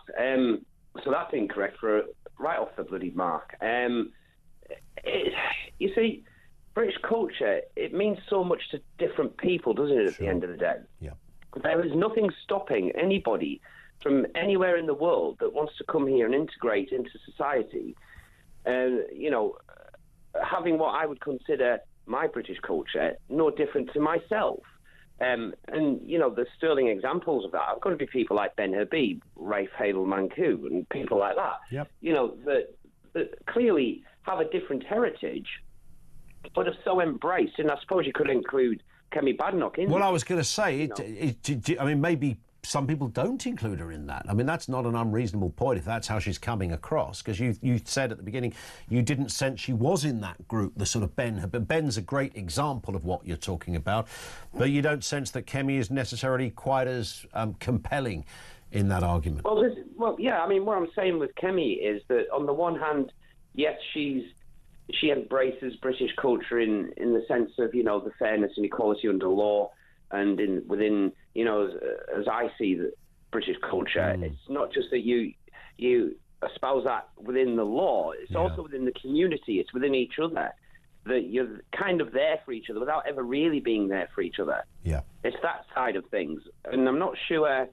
Kemi, as I say, when you have people that so wonderfully British as she likes to make herself out to be. And in many ways, as I say, she completely is. But on the other hand, she has spoken in the past about her proud Nigerian roots. Yeah. I believe she spent her entire formative years in Nigeria. I think she was 16 when she came here or something. Exactly. She wasn't a baby, put it that way, yeah. You know, if you were a cynic, you could argue that, you know, is she really just a product of passport shopping? You know, therefore, again, I come back to the original point. Why should I accept a lecture from her about British culture? Because equally, British culture to anybody that's of a different heritage is going to be completely different to somebody who you might call an indigenous citizen. Yep. You know, somebody whose entire heritage is these islands, whose blood is these islands. Mm-hmm. You know what I mean? That's completely different, because then you're talking about stuff like with the Aboriginals or the Native Americans. Yep. And that's the kind of passion and the connection I feel to the country. You know, I don't see it as a specific single thing. I just see it as part of my very being. Sure. Because, as I say, I am of these islands. They are of me. Yeah. No, I get it. Go on. There's no reason why anybody from any other culture can't embrace that and become part of that, which is, you know, like I say, the Ben Habibs, the Rafe Hale Mancoon, all those kind of people. And I have no problem with that. I certainly wouldn't judge them as any different to myself. No, absolutely. But we don't we don't really see enough of that, I think, is the issue, isn't it? There's not, you know, and there are other issues when you get into not just, you know, the cultural side of religion. So there will be people who argue, and not unreasonably, that Islam or parts of Islam are deeply incompatible with the UK and the way we live. And in fact, even if they're not incompatible, they're just so different that they're never going to merge. Mark, I got to move for no other reason than time. Thank you for that. With you in a second, Amy. This came from Rufus, who says, I've messaged you before. The Brits are just as bad. They come to Spain, don't want to learn the language or the culture. They basically want Blackpool in the sun, Little England. They live in a Brit bubble, and the English complain about people coming to England. I kind of hear that. I think it depends on where you are. I mean, when the Brits first invaded the Costa del Sol, I don't think there was much going on down there anyway. I know people of Malaga will go, hang on a second, we were doing just fine, thank you very much. But if you look at that whole coastline, Torremolinos, Benalmádena, down through Marbella, and all of those, all the way to Gibraltar, if you look at that whole strip, I mean, a lot of that has been built by the Brits, and it's become an area of massive tourism. I also think you are dealing with what you might call similar cultures in some respect, as in European cultures. So I suppose there's that. But for whatever reason, Rufus is right. I mean, I lived down there and spent a year on that coastline. And it's true. I used to even try to speak Spanish, and I was always corrected by a Spaniard who just responded to me in English every time. So I never really learnt any Spanish, because everywhere you went, it was either English or Spanish speaking English. Amy in Milton Keynes, what have you got for us, Amy? Hi. Hi, Ian. I hope you're doing well. Thank you. I just wanted to give you my thoughts on this whole British culture debate. Yeah. And when I think of a traditional Briton, whether that's the old school gentleman or lady, I think of them being fair, just, respectful, well-mannered, but most crucially, very modest and patient. And ironically, I think that it's our modesty and distaste in kind of overall emotional gestures that is going to cause us to lose, or at least question, what it means to be British. I mean, you take kind of take Mexico. My mum's from Mexico, and she's highly patriotic. Every year we celebrate kind of Independence Day, Mexican Independence Day. The whole house is decorated, flags go up. Yeah. Sometimes the sombreros and ponchos go on, maybe in a fake little moustache. And we celebrate the... no stereotyping there. No, of course not. The Mexican culture. But we don't have anything like that. In America, schools have to declare their allegiance to the flag every morning. Yep. But I think it's because we're so quietly patriotic in Britain, and that aligns with our modesty and kind of stiff upper lip type character, that unless we change and begin to outline what we want to shape our society to look like and speak up about our pride in Britain in a ironically very un-British manner, that it's going to continue being under threat of being lost. Yeah, that's a good point. I wonder, and I don't, I'm sure there's a huge racial tensions in the United States, but there is something about that kind of national anthem thing and the saluting of the flag, and that I think does probably make a difference. Yeah, absolutely. And as you say, kind of in doing that, it's everyone's kind of as like a community, kind of declaring and patriotically, themselves for the country. 100%. Amy, great call. Thank you for that. Amy in Milton Keynes. Over to you, 0344 499 1000. Jez in Brighton says, you asked a previous guest why there's no patriotism these days. In my opinion, the main reason is that we aren't allowed to be. For the record, I'm not white, but very British and proud. Love the show, says Jez. Thank you, Jez. Have a cracking weekend. And a fine point as well. There is that sense that, is it okay to, if you do, are you going to be accused of something? Sticking out the flag? I don't know. There's crossovers into, clearly the flag has been hijacked in previous years. Aren't we beyond that now, though? I'd like to think so. Back to you with more calls and comments in a few moments. Just gone 2:30. This is Talk.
Across the UK, on DAB+, on YouTube, on the app, on your mobile, the home of common sense. This is Talk. It is Talk. 0344 499 1000. 25 to 3. Lots to get through, including this. Now, here's an interesting turn of events. PM Keir Starmer quietly softening green policies amid growing pressure. Is that right? The gas boiler ban, electric vehicle quotas, boiler tax, clean energy targets, aviation fuel mandates are among the draconian net zero rules being rolled back. What does that mean for business, voters and our wallets? Let's speak with Harry Wilkinson, Head of Policy at the Global Warming Policy Foundation. Afternoon to you, Harry. Afternoon. What is going on here? Keir Starmer, I thought he worshipped at the altar of net zero. Well, our net zero policies are akin to economic suicide, unfortunately. So the only thing that he can do is to roll back on some of these drastic measures because the damage that they would do would be so extreme. So if we look at these measures in turn, one of them was about the zero emission vehicle mandate. This sets a minimum target each year between now and 2030 about how much of total car sales have to be EVs. Now, there's fines for every vehicle that car manufacturers sell over the target of what they're allowed. And basically, they've now said that they can defer those payments to future years if they hit the targets in those future years. So it's a modest change, it will help. But this is a totally unrealistic plan anyway. It won't be enough. They won't meet those targets in the future years to be able to pay it back. We've also seen 2 changes on the boiler tax. You know, there was going to be a boiler tax of £5,000 for every failed heat pump sale. You know, that's been reduced then to £3,000 and now only to £500. But again, you know, this is imposing a technology on the public rather than allowing people to choose what they want to use. Sorry, Harry, just on that point, who gets fined then in that equation? So, you know, in this case, it's the actual boiler manufacturers and the car manufacturers in the case of the zero emission vehicle mandate. However, we can't separate companies and the public. Those companies have to find a way of paying those bills. And of course, they push up prices as a result. So it's always the consumer that ends up paying. There's no way that it can't be the consumer who ends up paying, however you want to dice it. So it's ordinary people who will end up paying the cost of these policies. You know, we have this madcap plan to have totally clean power by 2030. Again, that's not going to happen. So they've now said 95% rather than 100%. You know, 5% gas backup is still going to be there in 2030. But this still assumes, you know, an enormous amount of battery storage. It assumes that you overproduce. You build all these unnecessary wind farms, so you can actually be overproducing much of the time and then underproducing in critical moments. So we still need a full system of gas backup. 100% of our demand needs to be able to be fossil fuel backup for those periods when the wind isn't blowing. So this is an incredibly inefficient way of creating an energy system. And that from that inefficiency, of course, people will end up paying more for their energy bills. Indeed. And I thought most people could work. You haven't got to do much research to realise everything you've just said. That's the infuriating part about these kind of discussions. It's actually quite easy to just do the maths and realise the futility, the evangelism of what is going on over there at Ed Miliband HQ. But somebody's clearly had a word in his shell, like it seems, Harry, and said, you know, you've got to think again, mate. Well, it will be fascinating watching, you know, with each and every climb down, what happens to Ed Miliband's reputation. He has this huge ideological zeal to try and achieve net zero as fast as possible. But reality, as you say, dictates otherwise. These will not be achievable policies. He will have to water them down. And so we'll see these announcements coming thick and fast. Yep. But the question is, how much damage is he going to do pursuing this crusade? And those kind of watering downs that we've been seeing, will they be enough to shelter people from the impact? We saw the chemicals industry, which was a British success story, that we did really well here. And it was connected to our oil and gas industries in those refineries where you can turn some of those fossil fuel products into chemicals. Britain did a great job at making chemicals. That industry is now down 38% just since 2021. Yeah. So we are sacrificing all of our industrial capacity, you know, on the altar of net zero, and it's happening at a really dramatic and fast rate. So these slowdowns, these watering downs of net zero, it can't happen fast enough, and it isn't happening fast enough because we're losing all these jobs, and that's going to happen, you know, well before we see Ed Miliband, you know, finally realizing that the path that he is pursuing is a path of economic suicide. There it is, Harry. Thank you. Very thorough, stark stuff from Harry Wilkinson, Head of Policy at the Global Warming Policy Foundation. We kind of knew this.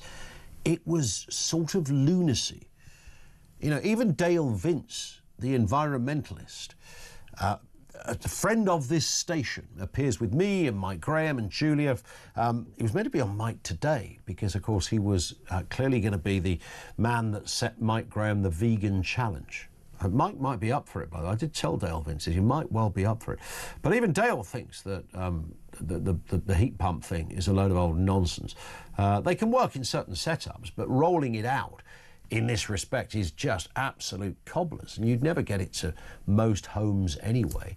And for what? For why? Something that's very inefficient and doesn't really work that well. And that's just an obvious example before we even get on to electric vehicles. This comes from Glenn in Colchester. Really good point on the whole, what about Brits living in Spain? They don't integrate. Glenn says, I'm sick to death of this, but what about Brits in Spain brigade? Think you will find the majority are not relying on Spanish benefits, do not expect interpreters, special food, religious rights, and demand cultural change. They are net contributors to the Spanish economy. Yeah, that should be said as well. If we're going to have, it was Rufus who raised the point, not an unreasonable point to raise for a debate. And there's your response, Rufus. One of them there from Glenn. And it's not an unreasonable response either. It's not like on like in that respect. Yes, sure, some Brits could do better to learn Spanish, although quite a lot of Brits I know, certainly more recently, that have gone to Spain, whether it's just to buy a house, have done the whole. In fact, a mate of mine, Steve, I'm seeing him later for a drink. He's gone the full hog in learning the sea. He looks like a flipping matador as it is anyway, so that's quite helpful. And he's learnt the lingo. This from Jeanette, who says all these defence deals with Ukraine and Poland, is Starmer setting up for a EU army?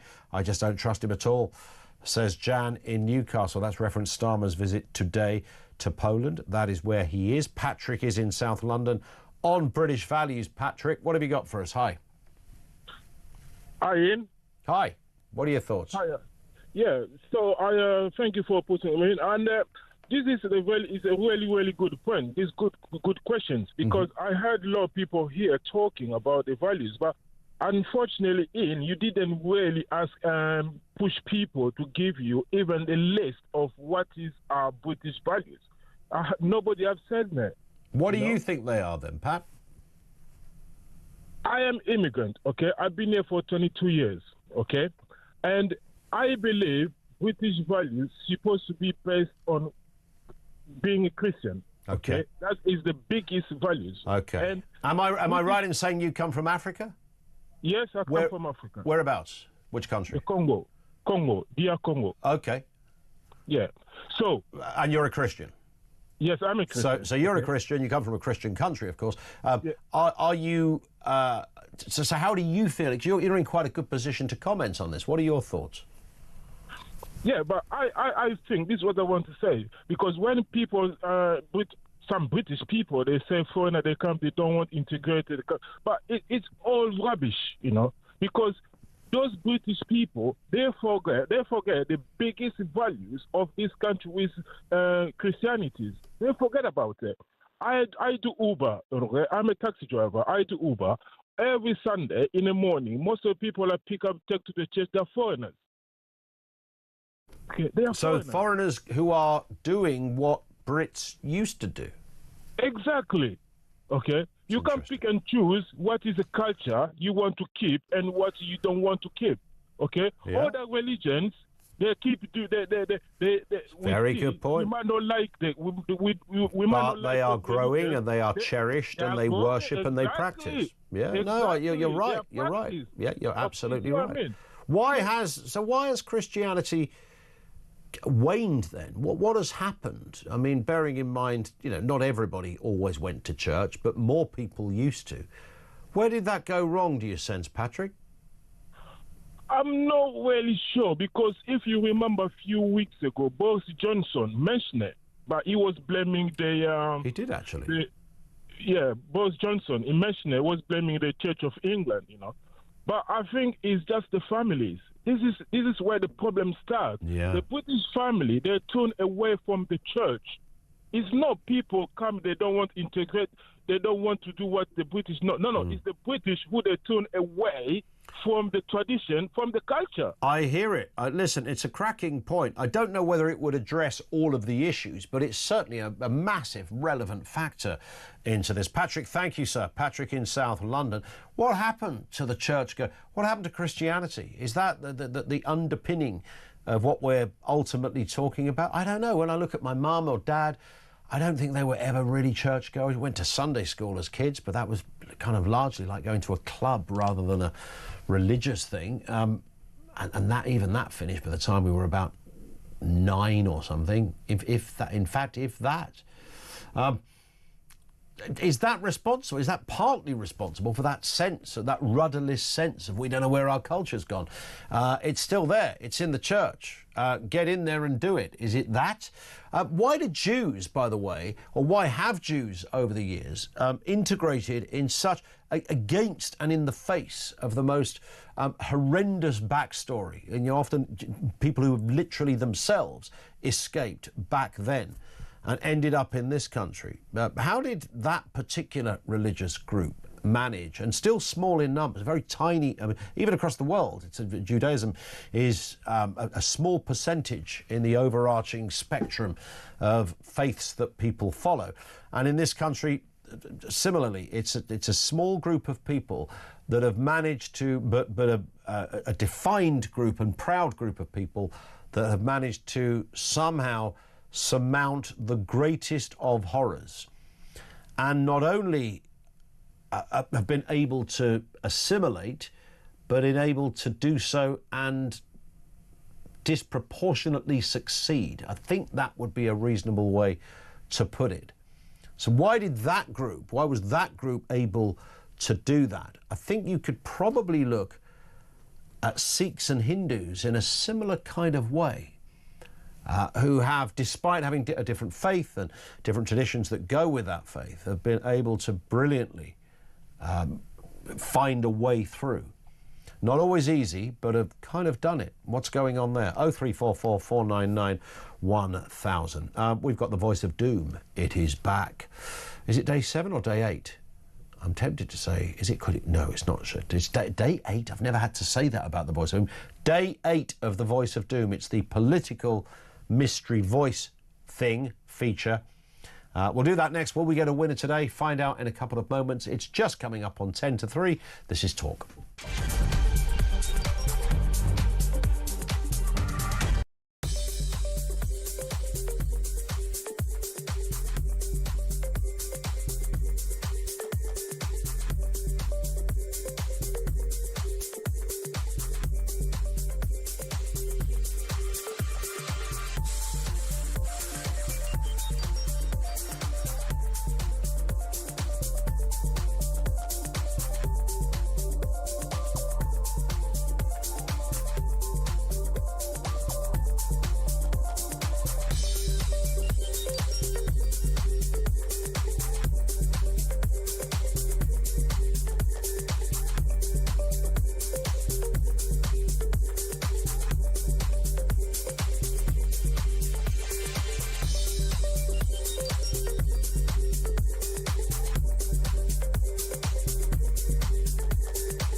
Where's he found the £4.5 billion from? He keeps telling us there's a £22 billion black hole. There's no money for pensioners, no money for farmers, no money for schools, there's no money for parents, there's no money for the NHS. You know, where's he found it from? He's taken the money away from the pensioners, he's taken the money away from the citizens by increasing taxes. This is where I think he's getting his money from, and it's a real shame because it's just the priorities for Sir Keir Starmer is not Britain. This is not somebody who has the best interests of the United Kingdom.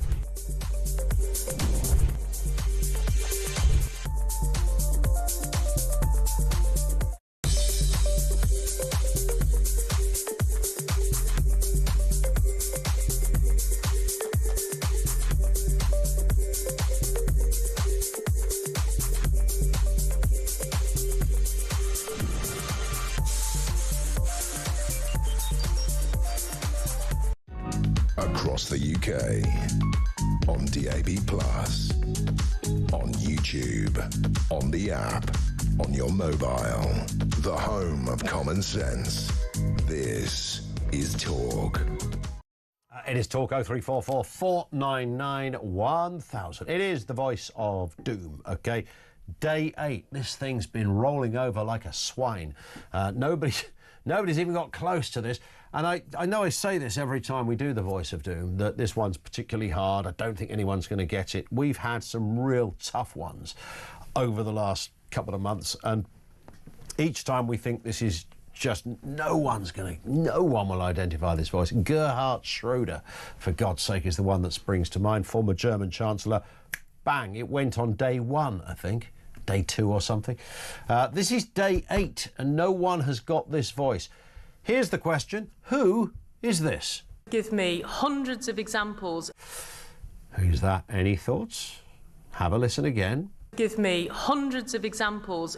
Remember, don't call in, there is no prize. But if you fancy having a crack at it, you can message 87222.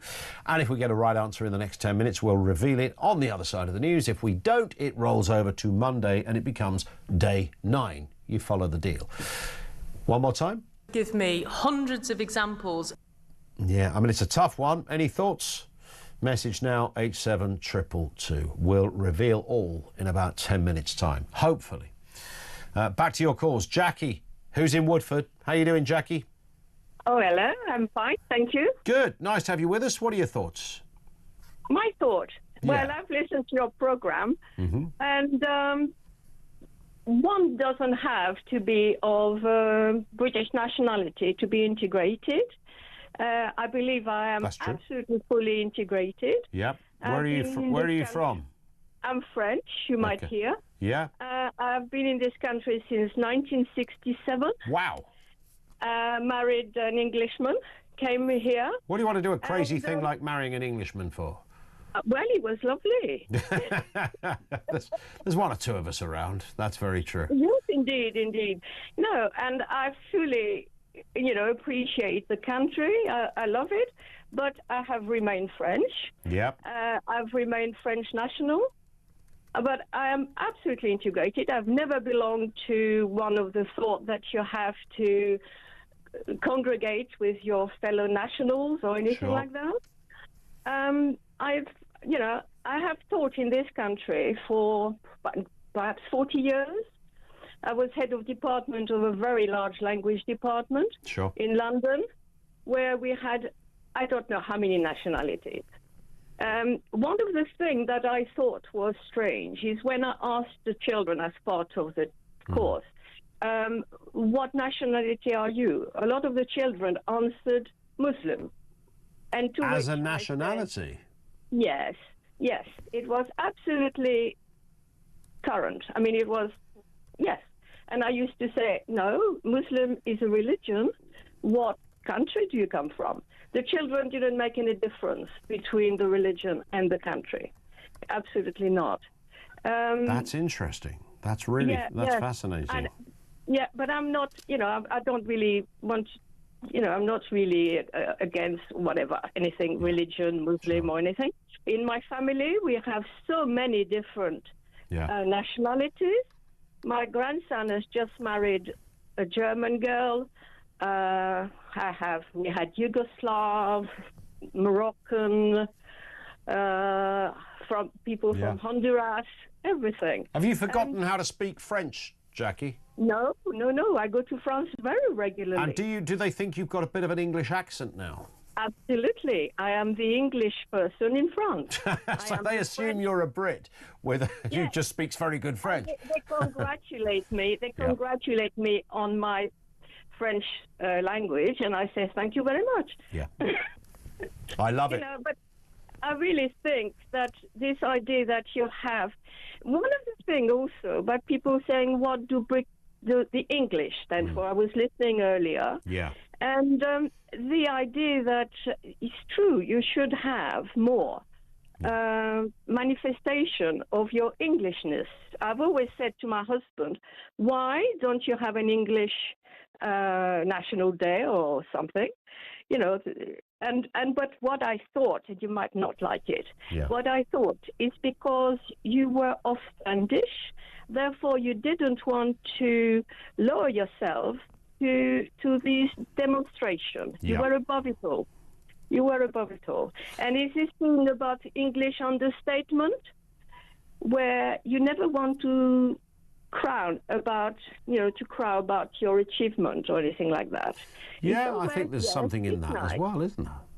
It is. But, and so you get put upon in many ways, but you still stand. There it above is. all that. I like it. Jackie, you've been a fabulous call. Thank you very much. À bientôt. Merci beaucoup. And all the rest of it. That is Jackie off to Woodford. French living in this country since the 1960s. This one from Ian, who says, the dream was to move to Spain, learnt Spanish. Then Brexit happened, exchange rate destroyed. Overnight, dream ended. Yeah, it makes it a little trickier, particularly now the new French Prime Minister is considering a 100% rate on buying a house out there. Tad says, I was thinking about Ben Habib, Pakistani by birth, yet he's quintessentially English. I would back and defend Ben Habib to the hilt if every immigrant were of his disposition.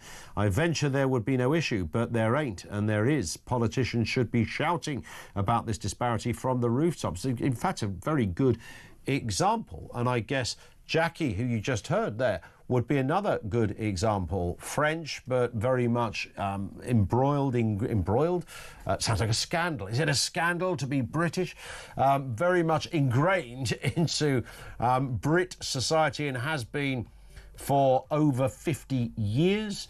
Kemi Badenoch would be another person you could put in there. Nigerian by birth, but calls herself a proud Brit, and was even talking about British culture being something you embrace or, frankly, get out of town. 0344 499 1000. We are going to play you, by the way, in the next section, a peculiar exchange, a disturbing exchange between a Reform UK politician and Sadiq Khan. It's frankly horrifying from the London mayor. We'll come to that. And, of course, the voice of doom. Will we get a winner? Here's the voice. Give me hundreds of examples. Any idea who that is? Message in, don't call, 87222. And we'll be back with more on the other side of the news at 3 o'clock.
across the UK, on DAB+, on YouTube, on the app, on your mobile, the home of common sense.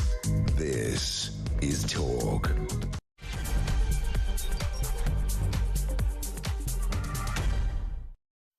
It is indeed 0344 499 1000. Our lines are open. Welcome back to the home of common sense. Coming up this hour, more of your comments on that issue of migrants who refuse to embrace British culture should find somewhere else to live. This is according to the Tory leader Kemi Badenoch. She's having none of it. But what is British culture in the 21st century, and how do you force integration, if that is the right way to look at it? More on that from you on the way. Also this afternoon, Labour is under fire for launching only local reviews into grooming gangs instead of those of, well, a full national inquiry, with one minister admitting that Elon Musk was the person responsible for getting this back on the agenda. We talked about that a little earlier in the week, but is it worth anything if you only do this at a local level? And Ofcom has ordered social media and adult sites to start using age checks to stop children seeing harmful content. Really? Taking it this long to point the rather obvious out? Details on the way. OK, the voice of doom. The voice of doom. It's day 8. We've been trying to identify this voice. Give me hundreds of examples. Some of the wrong answers: Rebecca Long-Bailey, no. Emma Hardy, Lisa Nandy, Liz Kendall, it is not. Angela Rayner, Andrea Jenkins, no. Laura Paddock, Rosie Cooper, all of that. Is it that Carla from What's Her Face from the Green Party thingamajig, says one person. No, it isn't. Lorraine Beavers, no. Marcia de Cordova, no, it isn't. In fact, we still haven't got a right answer. Come on, that means Monday, day 9. Day 9, it rolls over to, it's the longest one we've ever done. Stand by for that. It returns at around about 2:45 on Monday afternoon's show. Now, Labour facing criticism, as we've been discussing, for opting for these smaller reviews into grooming gang scandal other than a national inquiry, which is really what is needed. Home Secretary Yvette Cooper announced 5 local reviews and a rapid audit into the scale of child sexual exploitation, including the ethnicity of perpetrators. It comes as Chris Bryant, a junior culture minister, of course, admitted Elon Musk expedited the commissioning of the £10 million action plan by sticking it back on the agenda, which is true. He absolutely did. Let's speak with Marilyn Hawes, CEO of Freedom from Abuse, who's helped us out a couple of times on this issue over the last few weeks. Afternoon to you, Marilyn. Nice to have you back with us as well. So this is the Labour Party going, well, we've got to look as if we're doing something, and what they've come up with is something, but it's frankly not really good enough. Well, it's a whitewash, isn't it? Yeah. I mean, it's what I predicted, really, that they'll do the least possibly they can do to make people think they're doing something. Well, yes, it is something, but what she's decided to do is not statutory, it's not mandatory. Bradford, for example, have actually said they don't want a local council inquiry, and Bradford's got a huge problem. But, you know, I was thinking overnight, actually, about the wonderful Nelson Mandela, because it actually came to me, and it's something he actually said, that countries will be judged on how they treat their children. Well, we suck, don't we? It's absolutely disgraceful. And what do I think? Well, yeah, let's have a look. We've got 73% of the public want a full inquiry. 75% of Muslims and Asian communities want an inquiry. And I don't blame them, because they want to know and almost clear their name, you know, that it's not all Muslims, it's not all Pakistanis. 75% of the Labour voters want an inquiry. How much more do they need to actually convince them? It is just shocking. And it then has to be transparency. If I was now a victim, a young girl victim, or boys, because boys were raped in this way as well, I would feel completely betrayed. And Starmer and Cooper, I know this sounds very draconian, but they've acted in a way that make them traitors. And what a pity we can't send them to the Tower of London, eh? I know. Well, yeah, I thought that quite a lot of the people in the House of Commons over the years. You're absolutely bang on. It seems extraordinary that in doing what they are doing, they stand a very good chance of completely missing what is needed from this inquiry. It's all very well saying, look, local level where people know the characters involved, etc. But if you haven't got the teeth or the power within the inquiry to force people to come to give evidence, then the whole thing falls like a deck of cards. Well, the thing is, they don't want it to come out, do they? Because they don't want to lose the Islamic vote. There is that, yeah. But is it more than that, though? Is it because they don't? I think it's more than that. They don't want to expose some of their, colleagues or the system, right. maybe the system. Exactly right. That's why we need transparency, and it doesn't matter without fear or favour. If you have been involved in this in any way, hear no evil, see no evil, speak no evil, then you are evil, actually, because you have facilitated and been complicit in this crime. And it is just horrific. Now, I was listening to a guy called Raja Maya. I don't know if you've heard of him. He was one of the ones that actually brought this. He himself is a politician. He was in counterterrorism. And I found a thing on YouTube that I actually put out on Twitter today. Yeah. And it is alarming what he came out with, and it's true, that he found only by accident, by someone actually mentioning it, and he looked into it. And he spent 6 years looking at this, that there is a chairman of a mosque who was also chairman of a council, who's a convicted sex offender. And the Labour Party fund the mosque with no repayment plan, with interest or anything. And they were setting up, and this Raja Maya has found out, this has gone on in all over the mosques, that they have rigged the postal votes. Now, someone needs to do a deep dive on that, because this Raja, he's not just... I mean, obviously we can't always take the word just of one person's Twitter comments, but especially when he gets into electoral fraud. Yeah. But it has happened in the past. It has happened, and he has actually gone to the Freedom of Information Act. And I would, and he actually said, I'm speaking to him later today, actually, because I found it absolutely fascinating.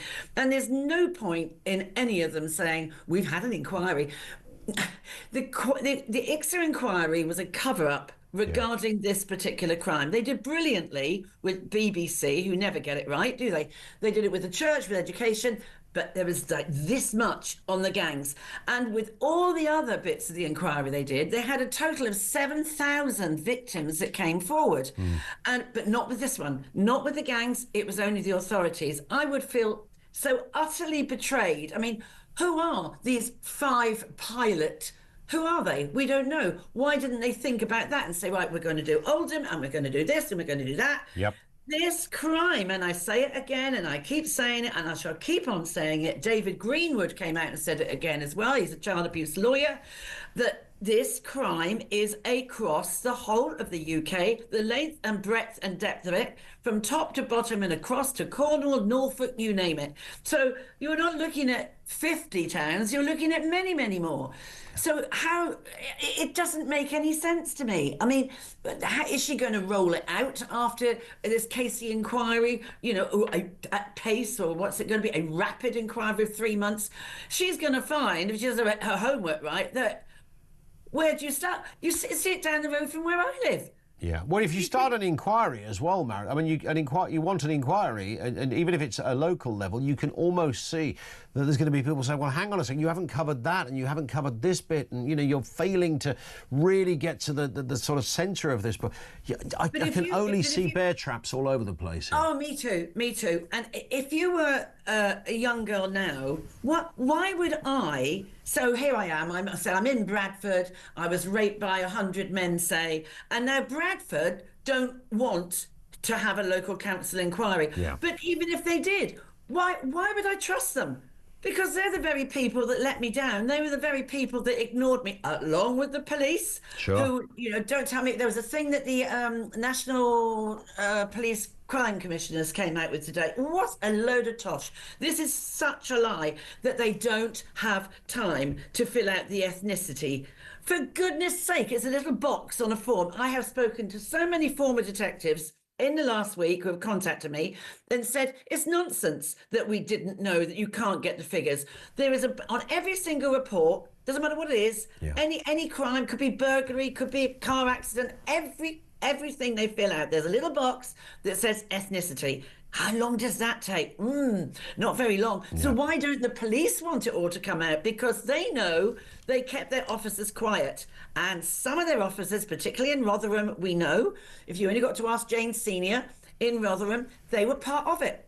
And why were the taxi drivers who were arrested and put inside in Rotherham, why have they got their taxi licences back again? They're driving around town again. It is, well, you know, one man spent a lot of time in here, he's delivering food for a delivery. Exactly. Really? I mean, how could that even be allowed? In what world is that okay? It is. What is the world? They are all looking at us down a microscope. What is it saying? And it's showing Starmer up for what he is and all his henchmen. They are not fit for purpose. It's an absolute outrage. And if there is some sort of kick-off from this, they will have caused it because people are angry. I woke up on Sunday to 131 emails from people supporting me. Yeah. You know, I'm not Maggie Oliver. I'm not, you know, and also, where are the big charities? I haven't seen anything from NSPCC or Bernardo's or Action for Children. Where are they? Oh, no, let me think. They get funded by government, don't they? Well, it'd be interesting to get away. They're not here to defend themselves, of course, but it would be interesting to hear they're not, because they'll what come their out with line a is load on of tosh. that. Yeah. They'll come out with an absolute load of tosh, and then you've got Wes Streeting going on about, I mean, he can go and do one. I mean, going on about, you know, oh, this will make, you know, no, any kickback from this is going to be from your ineptitude, it's so transparently obvious that they don't want it to go too deep, which was going to be the case, and it is just appalling. I am embarrassed. I am absolutely embarrassed. I mean, to think that I am British and these people represent me. I mean, and Yvette Cooper.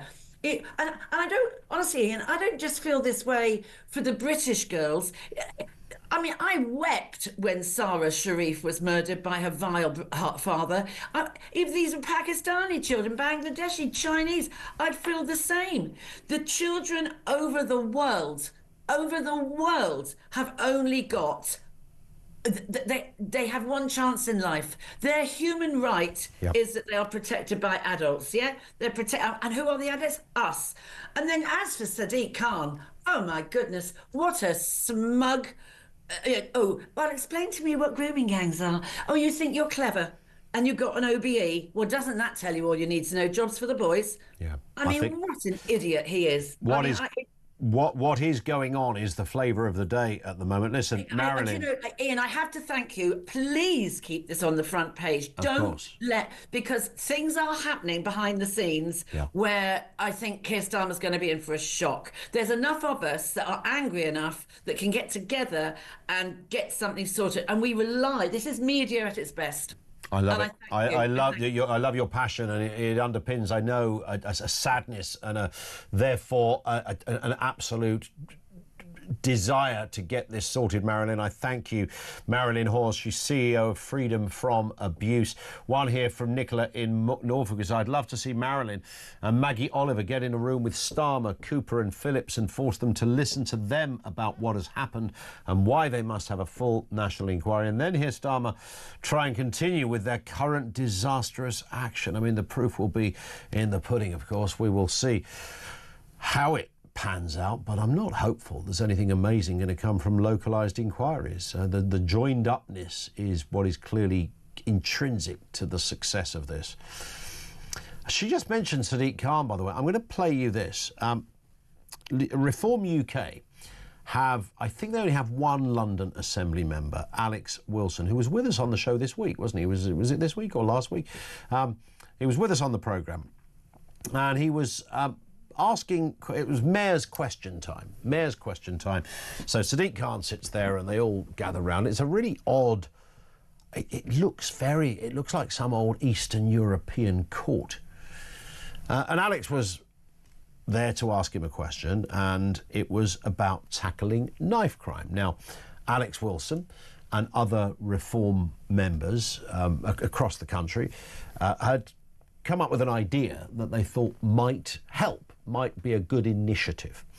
What's interesting about this is have a listen to Alex Wilson, the London Assembly Reform UK member, and his proposal that he puts. I think you'll find that it sounds fair and measured. But then clock the reply from Sadiq Khan. I mean, you can't make this kind of shizzle up, frankly. Here it is. My team has been working on a budget amendment where we would like to fund almost 1,000 police officers to deliver a targeted knife crime task force. And the way we do this is reduce the cost of your staff budget back to 2016 levels. That would give us the funding to do this. Now, obviously, I can't table that as a budget amendment on my own. I need support from other groups. Would you encourage members of other groups, perhaps your own group in the Labour Party, perhaps the Conservatives, perhaps anybody, to second that amendment so that it can be discussed and debated in full next week at the budget meeting? As a rule of thumb, I never encourage anyone to work with reform. So that's a clear no. So this is a really important issue, Mr. Mayor. Yeah, the figures quoted in the police and crime plan show that 70% of Londoners rank tackling knife and gun crime as one of their top priorities for London. You talked about cross-party working. I think that's it's a question of priorities. You've shown what your priority is. I'm showing what my priority is. I really, really hope that other members present, perhaps will have a more constructive conversation with me. Thank you. There it is. I tend not to work with or do anything I forgot the specific line, actually. I'm so shocked by what he said. But there it is. So there's somebody with a completely reasonable proposal. Maybe the proposal wouldn't work as Alex Wilson had proposed. But nonetheless, the proposal was there. That should be met with dignity. It should be met with reasoned response, bearing in mind it's the death of mostly kids getting stabbed on the streets that's at stake here. And that was his member. I tend not to recommend anybody work with reform. It's the Mayor of London, man. I mean, what is he? Some kind of... This is sort of dictator terror. I don't agree with your politics, so therefore I'm going to suggest nobody works with you. Wow. People in London voted for that. 0344 499 1000. A bit of breaking news. Strangers Bar, which is a well-known drinking haunt in the House of Commons, will close from Monday, January the 20th for security and safety review after an alleged spiking incident. That's going to be interesting. If we get more on that story, we'll bring it to you first here on Talk.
The government collects so much money from us on roads, for example. You know, the road tax keeps going up. You know, electric car drivers are now going to be paying road tax as well. I mean, 40 billion, I think, was the last estimate I was told, that is collected every single year. We've got places like Transport for London in London, where they collect hundreds of millions of pounds every year in ULEZ fines, in parking fines. You know, every single council in Britain is absolutely lording it up with millions and millions of pounds. And yet the roads get worse. Why don't they spend some of that money on the bleeding roads?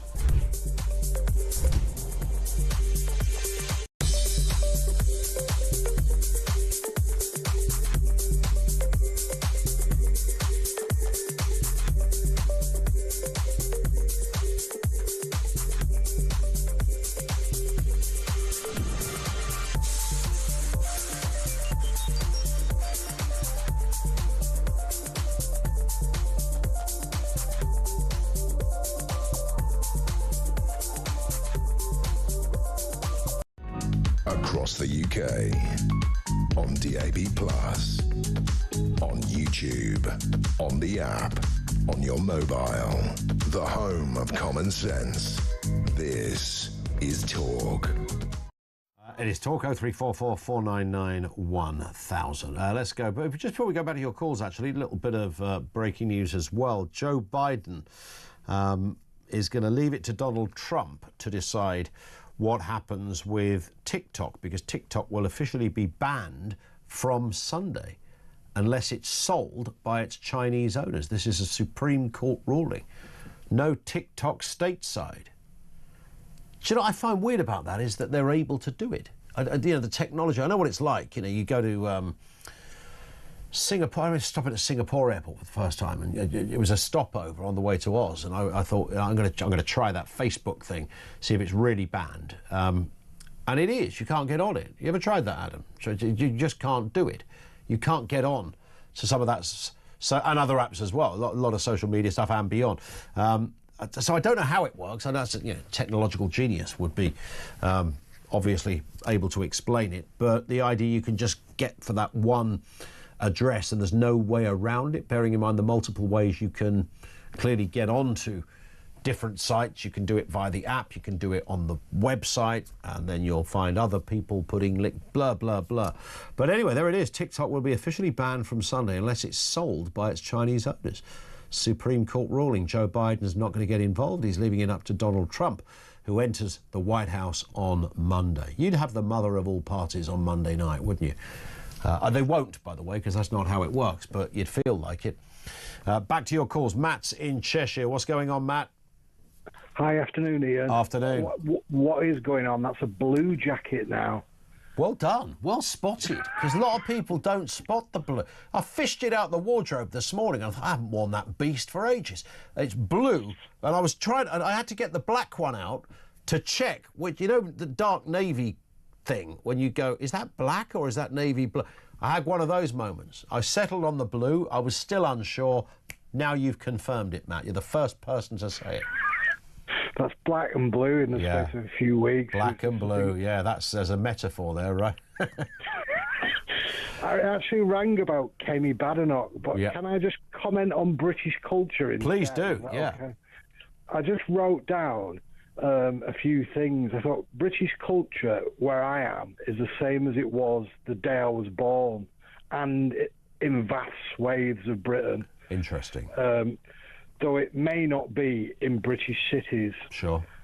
It's a pint of bitter, punk rock, acid house, a pork pie, a trip to the rugby, a trip to the football, a chippy tea on a Friday, a chat at the fence with your neighbour. Chippy tea, who doesn't love a chippy tea? There are new layers, obviously, a soy latte, a chicken sarg, or a spicy salami pizza. Yeah. But in the main, the bedrocks remain. And the more spineless and soulless dweebs like Ed Miliband, Sadiq Khan and Starmer try to make us sterile, malleable units, the stronger the resistance and the identity will grow. Yeah. We saw Soylent Green and Logan's Run before they did. Still haven't seen Soylent Green. I actually bought it from the Apple store about probably 10 years ago. Still not seen it, Matt. Is it worth a view? Yeah, that and the Amiga Man with Charlton Heston. Okay. Watch that as well. Yeah, that sounds good. I think they're like, I think Labour must have seen them in the 90s and thought, "Oh, that's a good idea." Yeah, and they've never got it out of their head, because every person of my generation saw them when they came out in the late 70s. Sure. And just saw them as films. That's right. Oh, it's a film. We got Mary Poppins or Soylent Green. It's just a film. You know, it doesn't really matter. And now there's something more to it. What about the Tories, Matt? Oh, they're it's pathetic. They let 1 million people in, and they deported about 17 in 14 years. And now they're suddenly going to start bussing people out in oil tankers. Yeah. You know, what on earth? Who do they think they're kidding? Do they really think that they can come back with, "Oh, well, we never meant to betray you for 14 years. We were always on your side. We just made a mistake"? Well, they worked on this kind of, the David Cameron, George Osborne type of Tory, which is the John Major type of Tory. I know some people love those guys, and I don't dispute that they, in their own way meant well, but these were people, as you know, Matt, that were very, very liberal, and particularly on things like immigration. Boris Johnson, when he was the mayor of London, was talking about an amnesty, if you remember. Yeah, but there was no choice then. There was no reform. There was only it was sort of better the devil you know kind of territory. And now there's a choice of somebody we've never seen in action, somebody who we can give the chance to do something new. They might actually do what they say they're going to do rather than betray us all like the other two. Well, that's the thing, isn't it? Is there any such thing, though, as a political... I mean, all eyes are on Donald Trump. Is there any such thing, Matt, as a party that has come in and hasn't had to make, I'm not talking about minor amendments to their ideas, because I get that. You get into power and you realise, right, I had this big plan to build a hospital at the end of every road, and now we're there. The Treasury have said there ain't no money. I kind of vaguely understand that. But a fundamental shift in what you stand for, because we've seen it happen before. And I wonder what will happen with Trump, because I think that will be relevant to what or how people feel about reform. I think you mentioned it the other day. You said in the old Republican, I think they called it the Country Club Republican. That's right, the Reagan years. That's gone. This is now, as Steve Bannon says, a populist nationalist party. Why is it good that it's gone? Because, back in the day, the Reagan thing, that was a right-wing party. That was proper right-wing economics, politically and otherwise. But they didn't have the problems they've got today in those days. So the problems the problems outgrew the identity of the party. Matt, it's a great call. Thank you. The Country Club Republicans. It's an absolutely... I mean, if you like this kind of stuff, I know lots of our listeners do, like Matt and others, getting into that, I find it amazing that this shift has occurred in my lifetime. Normally, things as seismic as this, you learn at school and you read back, the Romans did this, and then the Victorians did that, and then somebody else, invented a chimney, and then there was the Industrial Revolution, and blah, blah, all of these things. And the chronology is kind of not in one place. It's over several, often over several centuries. But the Reagan thing, I know it's over several decades, but not even several, because up until about, the 70s and the 80s, Reagan, the Reaganomics, Thatcher, and all of that served its purpose probably right up to maybe the 90s. So it's not as if it's that long ago. And these seismic political shifts have occurred in our lifetime. So you've been able to see both. And I don't know whether that feels like a privileged position or an absolutely awful one. I'm really not sure, because it certainly dates you. That you realise you've grown up a bit when you can remember the entirety of eras and the like.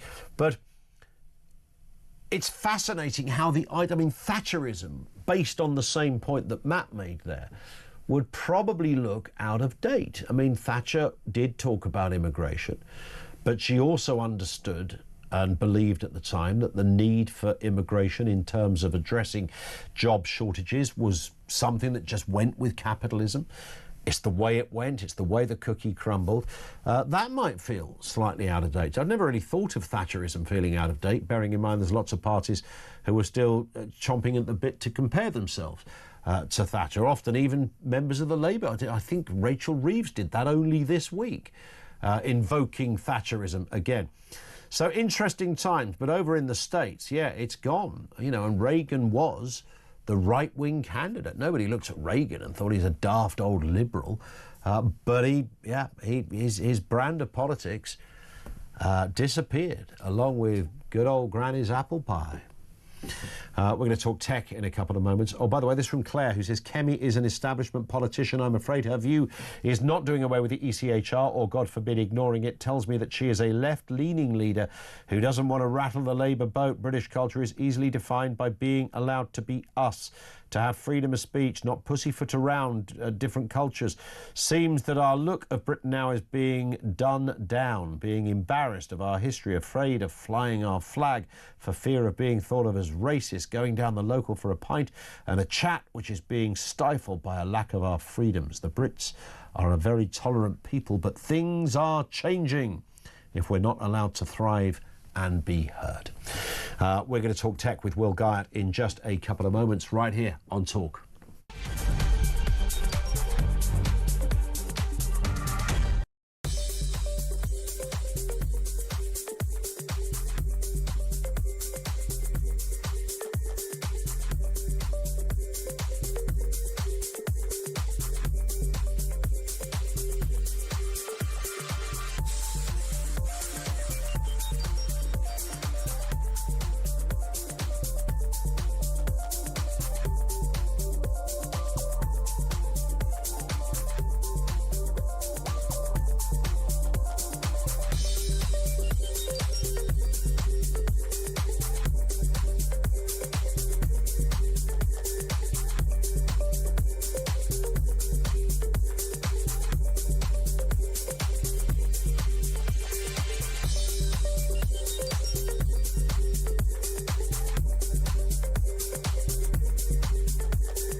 Across the UK, on DAB+, on YouTube, on the app, on your mobile, the home of common sense. This is Talk. It is Talk 25 to 4. Lots going on here. We've got Will Guyatt with us because, Will, it is a Friday. Good afternoon. Yeah, afternoon, Ian. And in the last half hour, we've had the news that the US is banning TikTok, but neither the outgoing president or the incoming president wants to ban it. I know, it's a bit weird, isn't it? Because, I mean, we'll talk as to what's behind this in a moment, but interesting that I thought maybe Biden will go, yeah, I'm going to ban it, and then it leaves it for Trump to either keep the ban or unban it, and that in itself would be an ache that I would imagine day one of a president you don't want to think about. I mean, you could go, it's only TikTok, for God's sake. It's a bunch of kids playing around with stupid videos. Who cares? However, we know it's bigger than that. What's the story behind it, Will? Well, you got 170 million Americans on it, so I don't think it's just a bunch of kids monkeying around as you. There are 170 million kids. There probably are, but I don't think it's all. I don't think it's all young people. Okay, you'd have to have the mental capacity as a kid to be on it. Let's put it that way. Yeah, you would. But this is very true. This is a really interesting story in that this started under Donald Trump in about 2018. Yeah. The idea that Chinese influence in US homes and Chinese tech companies becoming successful in the US was something that Donald Trump wasn't a big fan of. He tried to get TikTok sold in about 2018 to Walmart, the owners of Asda, or former owners of Asda, and that all fell through. And then he kind of grew to love the platform because it was one of the only ones that didn't ban him. And when it came to this time round, to the election this time, it's been really, really important. The videos and the content that's been shared about Trump on that platform has helped him get elected. It's given him considerable popularity with the young voters of the US. So this time round, Trump has said, I don't want to ban it. I think it's a great platform. I think it's got a place in America. I'm going to go and speak to the the Chinese president or the boss of China to tell him that we can have a deal on this and it's got a place in the country. The trouble is you've got a law that was agreed to go into place a day or so ago, and we have an issue with that. So we're going to find ourselves in a position very soon that the site no longer technically has license to operate in the US, but you might have both sides of the parliament or both sides of Congress ignoring the fact that those rules are in place. So what happens then, Will, with I mentioned this a second ago, you go to other countries and you can't access Facebook or Twitter because that's what they do over there in certain parts of the world. They might have relaxed it a little. I do remember testing this at Singapore airport. I thought, the old social media ban. I'm in this most opulent of airports that looks like the bastion of modernity. I'll flick on a bit of Facebook and see what's up. I couldn't get on it because it was banned. How would they literally stop you going www.tiktok.com? Well, you don't use a website for TikTok. It's only done via. So you couldn't do it. You couldn't find a web version of it like you can with Twitter. No, you wouldn't. You wouldn't be doing that. But what the proposal was both that Apple's App Store and Google's Play Store, the two places where your average American downloads their apps from, would stop making it available. That would be the ban. It would be banned from there, and there would be no updates allowed to the app. So in theory, the company could run it for a little period of time, but when it came to their next security update or something, they'd probably want to shut it down and not use it. There were suggestions that people might get a VPN or something, a virtual private network, like some people do to watch the 3 p.m. football games and all of those kind of things, or pretend they're in Turkey and not in Trowbridge, and use one of those to get around the kind of the ban in the country. But this is pretty unprecedented. This is the first sort of time something like this is ever going to have been tried in the US, and it doesn't look now like it's going to be tried at all. Fascinating. I mean, it's the home of free speech, the United States. I mean, TikTok might be a pile of old nonsense, but for God's sake, that's the whole point of America, isn't it? You can be who you want to be and say what you want to say. Interesting times. The smart money says that Donald Trump will sort of stamp some executive order and just say, no, it's fine. We'll keep a bit of TikTok. Online safety. Websites hosting pornographic content must have robust age verification for UK users. So I was about to say UK losers, but that's also perhaps true. It's a very good point. Ofcom have said this. What has taken them so long, Will? Well, don't forget, 5 years ago, we were in a situation where you or I, if we wanted to look at legal porn on the internet, I'm not talking the illegal stuff, if we wanted to look at stuff that's deemed legal, we would have had to go down to the local newsagent, buy a scratch card with our ID, take it home, scratch out the details, and then go from there. Now, that thankfully never happened and got booted out. But we find ourselves in a really interesting situation now, that the same problem that applies to verifying the age of under 16s in Australia when they talk about the social media ban applies here. Now it's slightly different, because what you're going to have to do here to prove this in the UK is use your credit card or a form of ID to register to these sites to prove that you're over the age of 18. But there is still no proper 100% accurate way of verifying age, Ian. It's prediction at best at the moment, not verification, and that's the challenge. And every government in the world is rushing to put age verification in place, and it's just not that accurate. Even the porn companies are saying this is really tricky, because this is not a 100% accurate way of proving that people are over the ages of 18 and should be on our platform. So it's a real interesting challenge, this. It will eventually get solved with technology, but it hasn't happened yet, and the tech companies possibly haven't been moved enough to spend enough time on fixing this problem.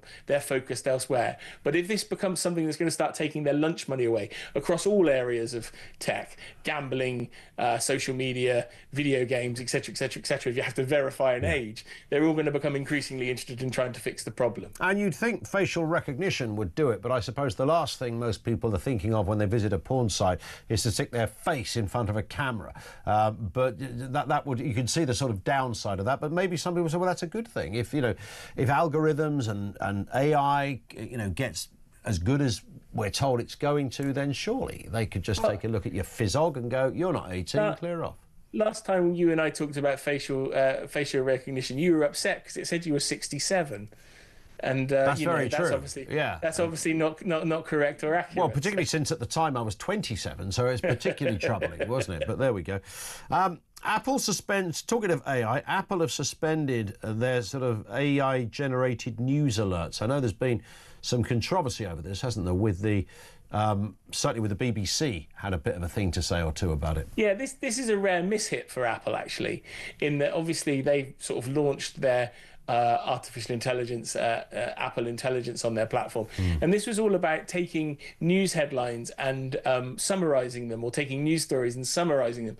And it's got some of this stuff horrifically wrong in the first couple of weeks, inaccurately suggesting that somebody had died, reporting misinformation and sharing it within Apple's apps and services, which are used by millions of people in the UK. So after the BBC and others kicked off about it, they said we're going to revisit it, and then a week and a half down the line they've said we've stopped it, paused it, and human beings are involved in the headline writing. I think they announced that Luke Littler had won the World Darts Championship before he'd even started playing. I think that was one of the ones. Happened. And there was something, that was one of the ones. Yeah, and there was something else, as I remember, like a week before they'd also announced, I don't know, the death of somebody or something, and they were still very much alive.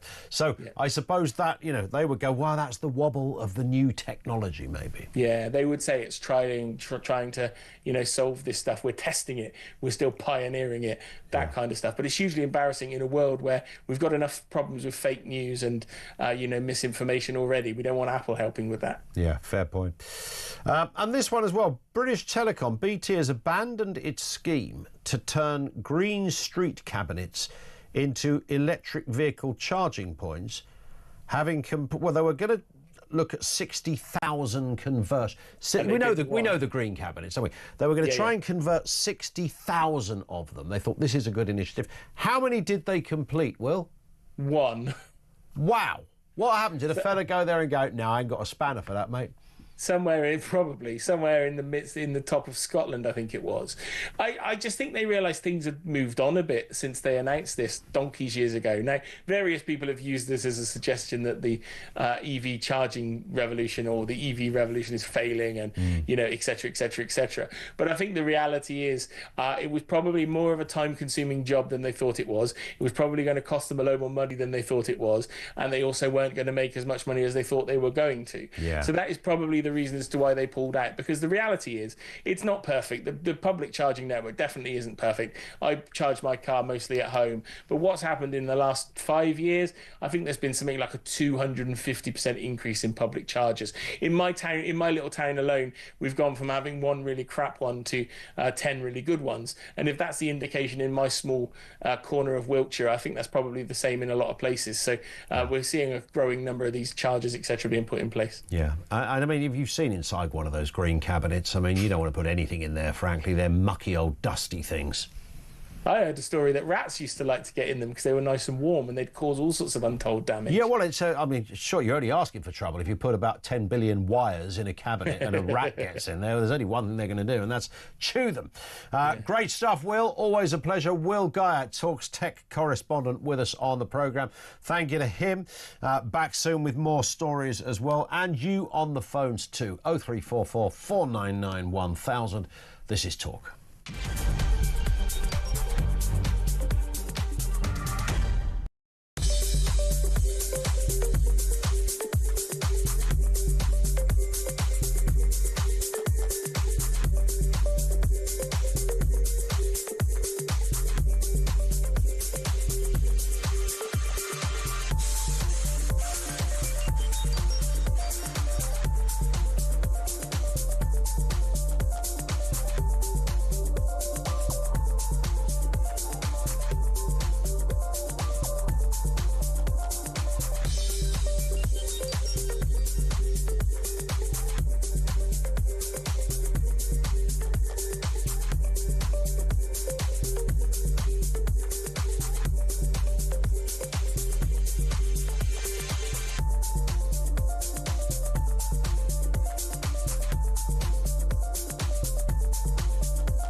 The roads in London might be one thing, but if you get outside London, they're even worse. The thing to do is to make sure that the government is going to fund local authorities properly to repair these roads, rather than what's happening at the moment. They're having to scrimp and save. They fill in the potholes as best they can. Some do a good job, some don't. But I think what will infuriate your listeners in a number of areas of the country is they put in the tarmac into these potholes, and 2 or 3 months later they come out again because they haven't done a proper job.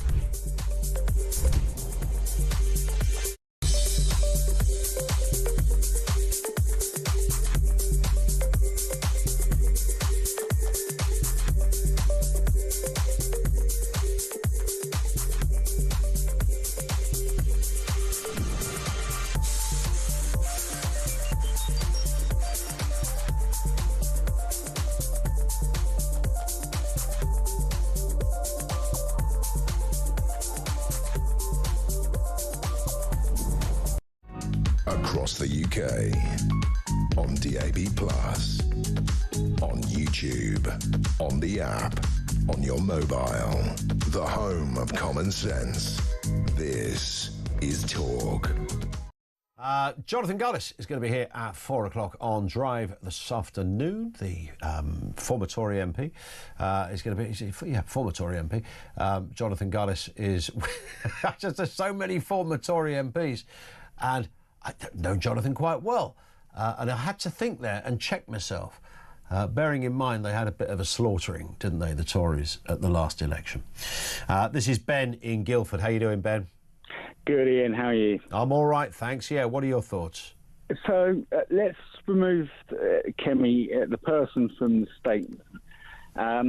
Obviously, you know that Sweden's foreign minister has changed their immigration policy dramatically to reflect this. And I think the statement that people need to integrate is absolutely correct. I don't think we can go back 30, 40 years and do it, but we can certainly be much more aggressive about putting a governmental policy forward for new immigrants who've come into the country in the last 10 or so years. And I think the statement on its own is something everybody should be championing. It shouldn't be that controversial. If you want to live here, you need to prove you want to live here. Yeah. Just by doing simple things you would do if you wanted to live here. So it's not like asking people to go miles out of their way. But how do you? I mean, would you still not run into the same problem, Ben? Where if you get, if somebody comes over here and they happen to be a Muslim, they're going to, gravitate to an area where there's more Muslims, and then the issue that we're discussing starts again. Well, I agree, and I think Muslim communities need to take actually a lot of responsibility here with the crisis we have with Islamists and the kind of alarming numbers that suddenly start to agree with very skewed viewpoints from our way of life. The communities that group together, there must be some culpability and some request for cooperation. But does it only happen on, big housing estates? I mean, this sounds a bit weird, Ben, but, my doctor, it's not my doctor, the bloke who works at the surgery, fella down the road, put it that way, who happens to be a Muslim, I mean, he doesn't believe any of this stuff that that we talk about in the news of grooming gangs and suicide bombers, arranged marriage, forced marriage, child marriage, He don't believe in any of that stuff no more than you and me do. So individually, people like that exist in large numbers, but when you get a big community of people of one culture, if it happens to be Muslims, could be a group of any religion or any other form of identity, that's where you run into an issue of assimilation, isn't it? Or a lack of. Yeah, and that's where I think law comes into place, which is like they've done, extending citizenship criteria and law, and like putting a cap saying you can only stay here as an immigrant for 10 years before you pass the citizenship, otherwise you're out. That will change and ignite some sparks under people. Yeah, good point. Listen, Ben, thank you very much indeed for that. 0344 499 1000. I guess it's when you get kind of almost ghettos or enclaves. That's not a pejorative, by the way, it's just a description of, divided towns. I've mentioned this before. When Blackburn, Jack Straw's former constituency, Panorama did a documentary on Blackburn years and years ago about it being a divided town, and they were trying to work out, will that change in time? And they went back more recently, and when I say more recently, possibly in the last, I'm tempted to say about 8-10 years or something, and it was still divided. And it was weird. They got like two people, one from the kind of Muslim side of town and one from the non-Muslim side, and they had them together. Nobody hated each other. That was the weird thing. It wasn't like there was a battle or a war, and it certainly wasn't about grooming gangs or suicide bombers. That wasn't the point. The point was just generally, as most people of all backgrounds are, law-abiding characters, can these two groups live side by side? And it turns out they could live side by side, but there was no integration. There was no commonality, and that was the problem. Richard is in Oxfordshire. On Sadiq Khan, Richard, what have you got for us? Hello. Yes, mate. I was listening to you speaking earlier. Yeah. You played that clip. You played the clip where Sadiq basically dismissed the reform. Correct. Yeah. I wouldn't advise anyone to work with reform, he said. I actually rang up one of your researchers and I was in disbelief. I said, is that a complete joke? Did that actually happen? You'd think it was, we keep talking about AI and the like. You'd think it was that, right, where someone had faked up Sadiq Khan's response. But my point today was, does that mean that Khan then actually favours not listening to reform over young people's lives being stabbed? He favours not listening to reform on anything, by the sounds. I think we can reasonably extrapolate that from what he said. He's a terrible excuse for a human being. It's a terrible thing to say as a mayor, where even though he's a Labour mayor, there's meant to be part of you that represents all views, right? That's what you always say. I don't care what your party is, I'll represent you. I hope that people from his party are actually listening at the minute. I'm a van driver. I deliver in London every day, and we see on a daily basis how different the capital's becoming. Sure. My company in the last 4 weeks have approached me and said to me, I've driven vans around London for years. Yep. Would I like to be issued with a stab vest? stop it. Would you like a stab man alive? A stab vest? My company has said, if you feel insecure driving around London, we're more than happy to supply you with a stab vest. That's how it's getting in. What are they going to give you next? A tank to deliver stuff in? I don't. It won't be like. Honestly, what we need to do in this country, first of all, is get rid of that postal vote, because the second that's out of the way, none of the corrupt votes can get through, and people like that man can get outed because he's not good for the country. He's dangerous. Well, Richard, you make a very powerful point, and thank you.